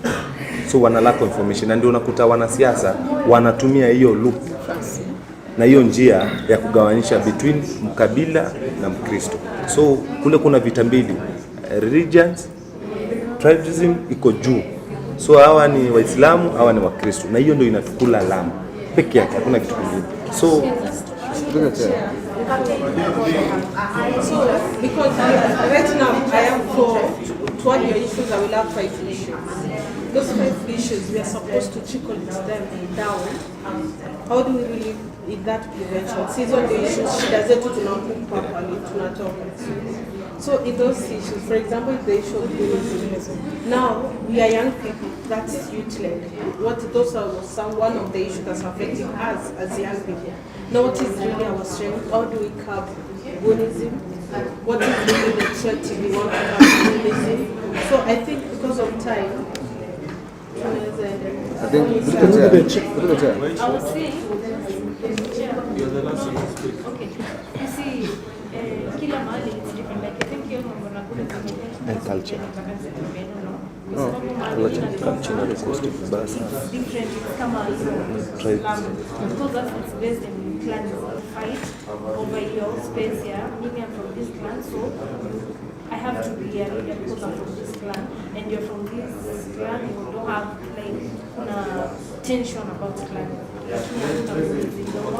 Kidogo it's different from every county has a advantage, and I'm sure some of this land story na clan. So your good is one of your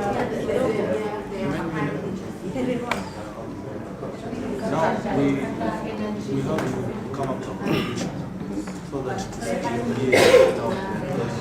That is the first thing. The second thing, we have to remember why we are here. And the main project is peace. So every discussion that we been on the table should go towards that line. And the main reason as to why another reason is the youth champion, the youth peace champion. We should remember about that. So the SWOT, back to the SWOT. The question was aligned to the SWOT. Yes. We should remember about that. The definition, everyone here has a lot of definitions. Election-related tension, there are a lot. Buddhism is one of them. We cannot discuss all of them.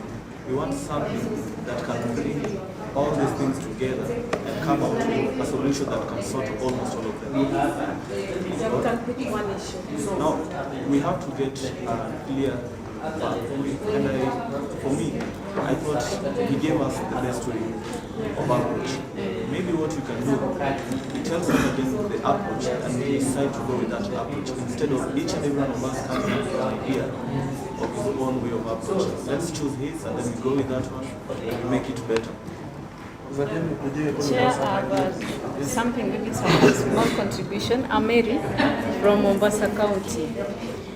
Maybe what is happening in Lamu is competition, and therefore it may take different forms depending on county or such, and therefore as that, how can we address that? Give us a proposal. It is not. And then each and every one of us pick it. That is the approach that we do. Sure. I'll go after you. The table is yours. Thank you, Chair. I think it was good that we did the brainstorming so that we prepare now to handle that. And we talked about the issue at hand, is election tensions. It's good that we have really tried to know what is the root cause of all these tensions. One of them we have said is Gunism. Gunism is not a national phenomenon, so it's only in some sections. And then we have clanism from some areas, it's about clans. Some places about election rigging. Youth are concerned about election rigging. Some are concerned about unfair nominations. They are really bitter about that. Some are also brought about by religious differences, ethnicity, political party issues. There is also commercialized politics because mwenye nakulipa ndio naenda kufanyia kazi. Then of course you have addressed. Of course we have the current, one of them is the structures we have in place and the systems. For example, we have national bodies like NCIC. We have NGAO, national government. We have national police service. We have the constitution itself. We have Nyumba Kumi initiatives. We have peace committees. We have NGOs. We have the resilient spirit, the resilient spirit of the Kenyans. So we now need to look at those strengths. How do we prevent?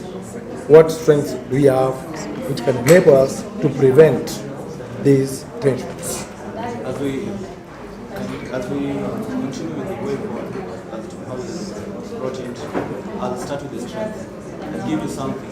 So are we taking all the issues because we had 5? So we pick all the 5 we issues. Can decide. The chairs went together. We can do this. We are away from election-related tensions affecting the community. He has mentioned that quite an hour, right? He has already mentioned quite an hour. Now, we are on prevention, mitigation, and de-escalation. We give out the meanings. We all do understand the meanings, right? De-escalation, we never said the meaning of de-escalation. To de-escalate something. What does it mean?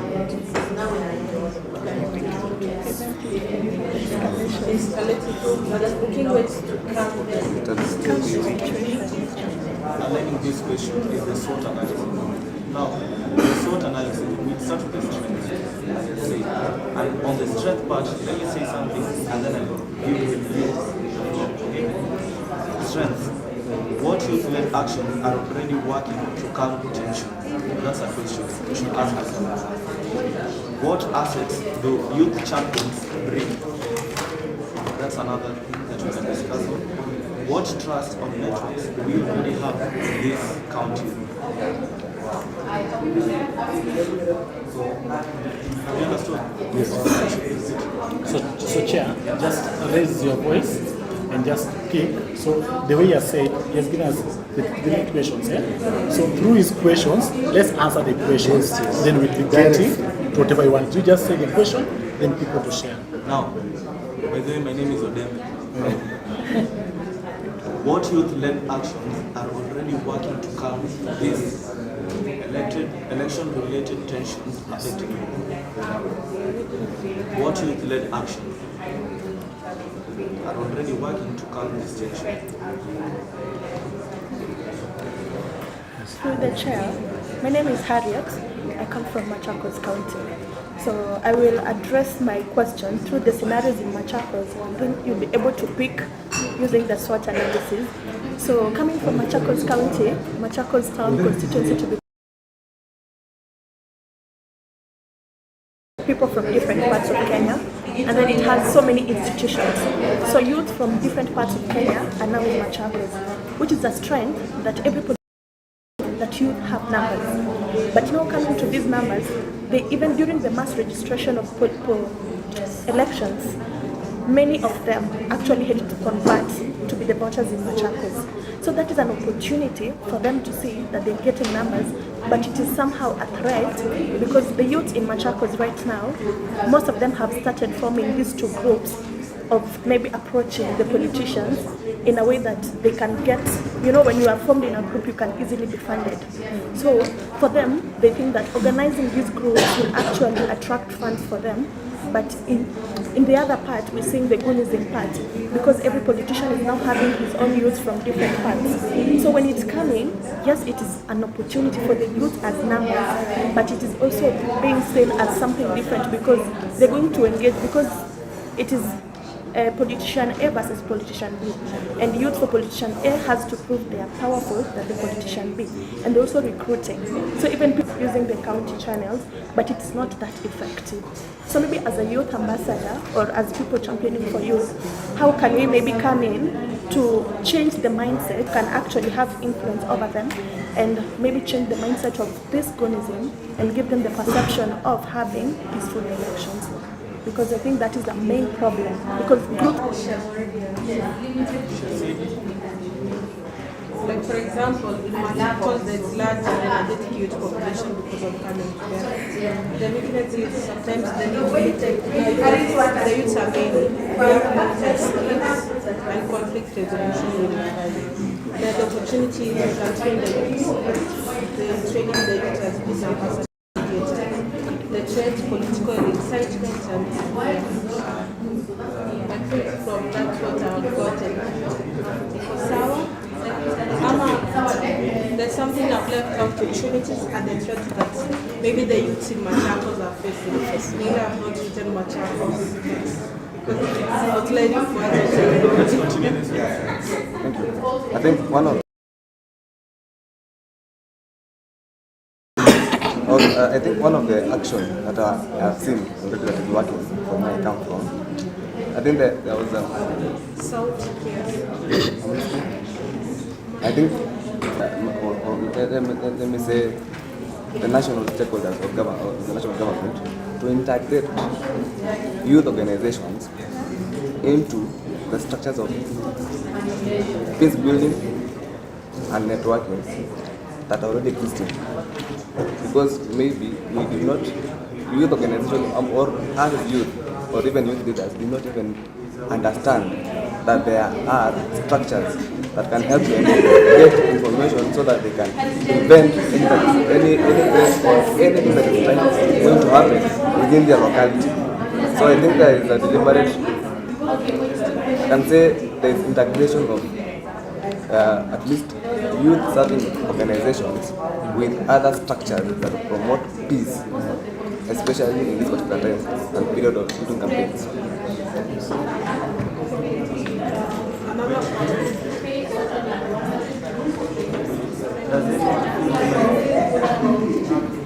What has you seen?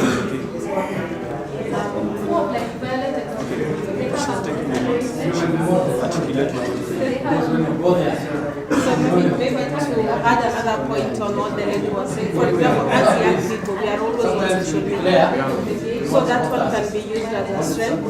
And those are some challenges that are coming on. You can start using TikTok, for example, as being a peace campaign, and also creating election and requirement. I mean, I'm showing that someone who wants to practice what that's me as a trend. So, yeah. So can I help a little bit of this? I would love to listen. Let's make it very simple.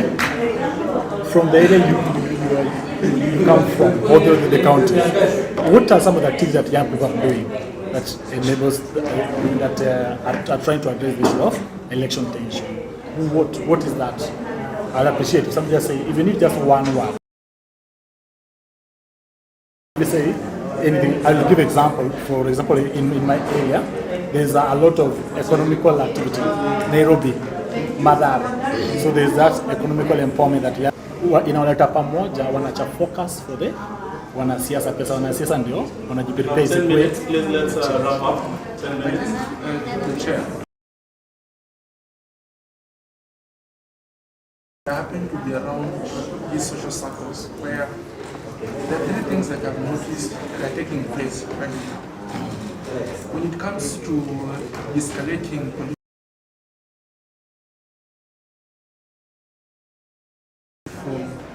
a common minority perspective, let the politicians be the drivers of it. Like I was, like in my county, I come from Tanzania, but in Tanzania, despite being a cosmopolitan, what we have done is all the leaders, the first message they send to the ground is, as much as we are here to fight for why people fight, that the reasons why we have these election tensions that we're having in the society. So what we have tried as much as possible, politicians, they use, they like free crowds. Like during barrios, those are the messages that we are sending. And another thing, most misinformation is in the social media. All young people are always in the media. Okay, that TikTok, is that one person, he says something, kila mtu like aflani alisema. You remember during the Gen Z, the reason why we had a successful Gen Z maandamano is because there's specific on the streets, you know? Simply you just saying you're going on the street. Get it? We don't say the walk on the street. So what they are doing right now is we use the same people who have been sending message to bring people to the streets.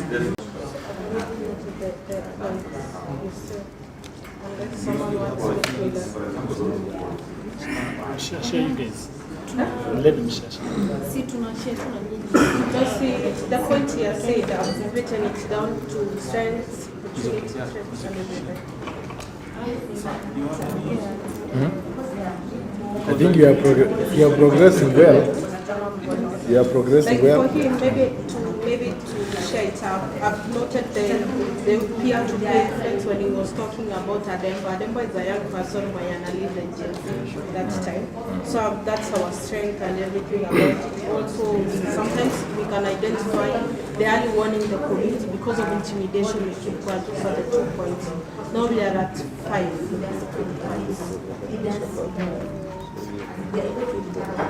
Yeah, I think you are progressing well, and then of course he has talked on because we are entering to political session, whether it's northeastern, whether it's where each politician must have a group of soldiers, whether there are 2 or 3, they are good. That's okay. Through the chair, I also think commercialized politics. That when you attend a rally, you get an opportunity. What can we exploit? Another one, election timeline window, new county forum invitation, digital platform, partnership with IEBC and NCAC, funding on training offering. What do you think? The opportunities that those are examples. And she also mentioned like campaigns.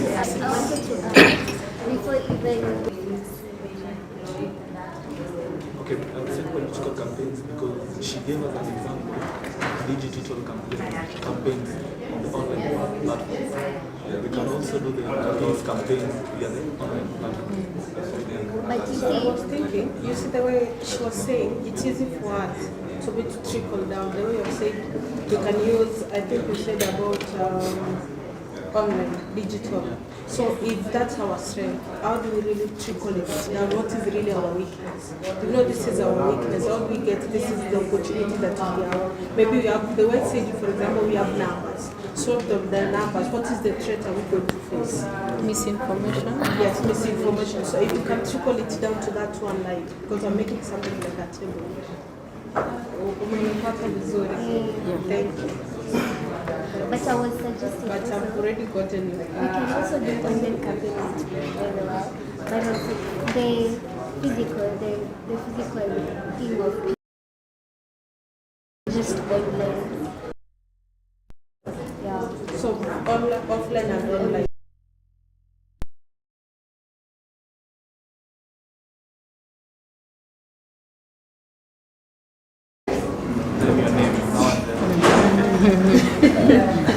I'm Kapo. My name is. I'm not like they do not know each other or they cannot. They just perceived notion of young people with maybe police that they are enemies. So if the capacity of even prevent. Capacity build the small groups. Yes, use certain organizations that are of interest in peacekeeping and Right, ladies and gentlemen, 20 minutes. Are we done? Give us 5 minutes. Do we have groups that need more time? Like, I've taken your point. Like, we have the point of meditation. What you can see is that so-and-so is the other member of this place. What do you do at that point? Stay cool. It isn't enough to talk about peace.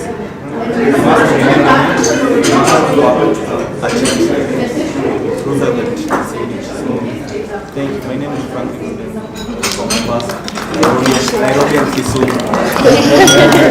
I come from a city. Thank you.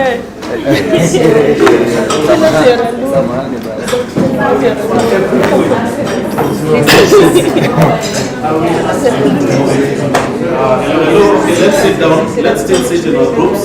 Now that we are done, I want us to agree. Silvio, I would want us to, the moment we start making our presentations, we keep up with the same momentum even for the next session, which we'll still do in our groups. So if in agreement, can we break for lunch right now? And then come back at exactly 10 minutes to 2, where we come in, do our presentations,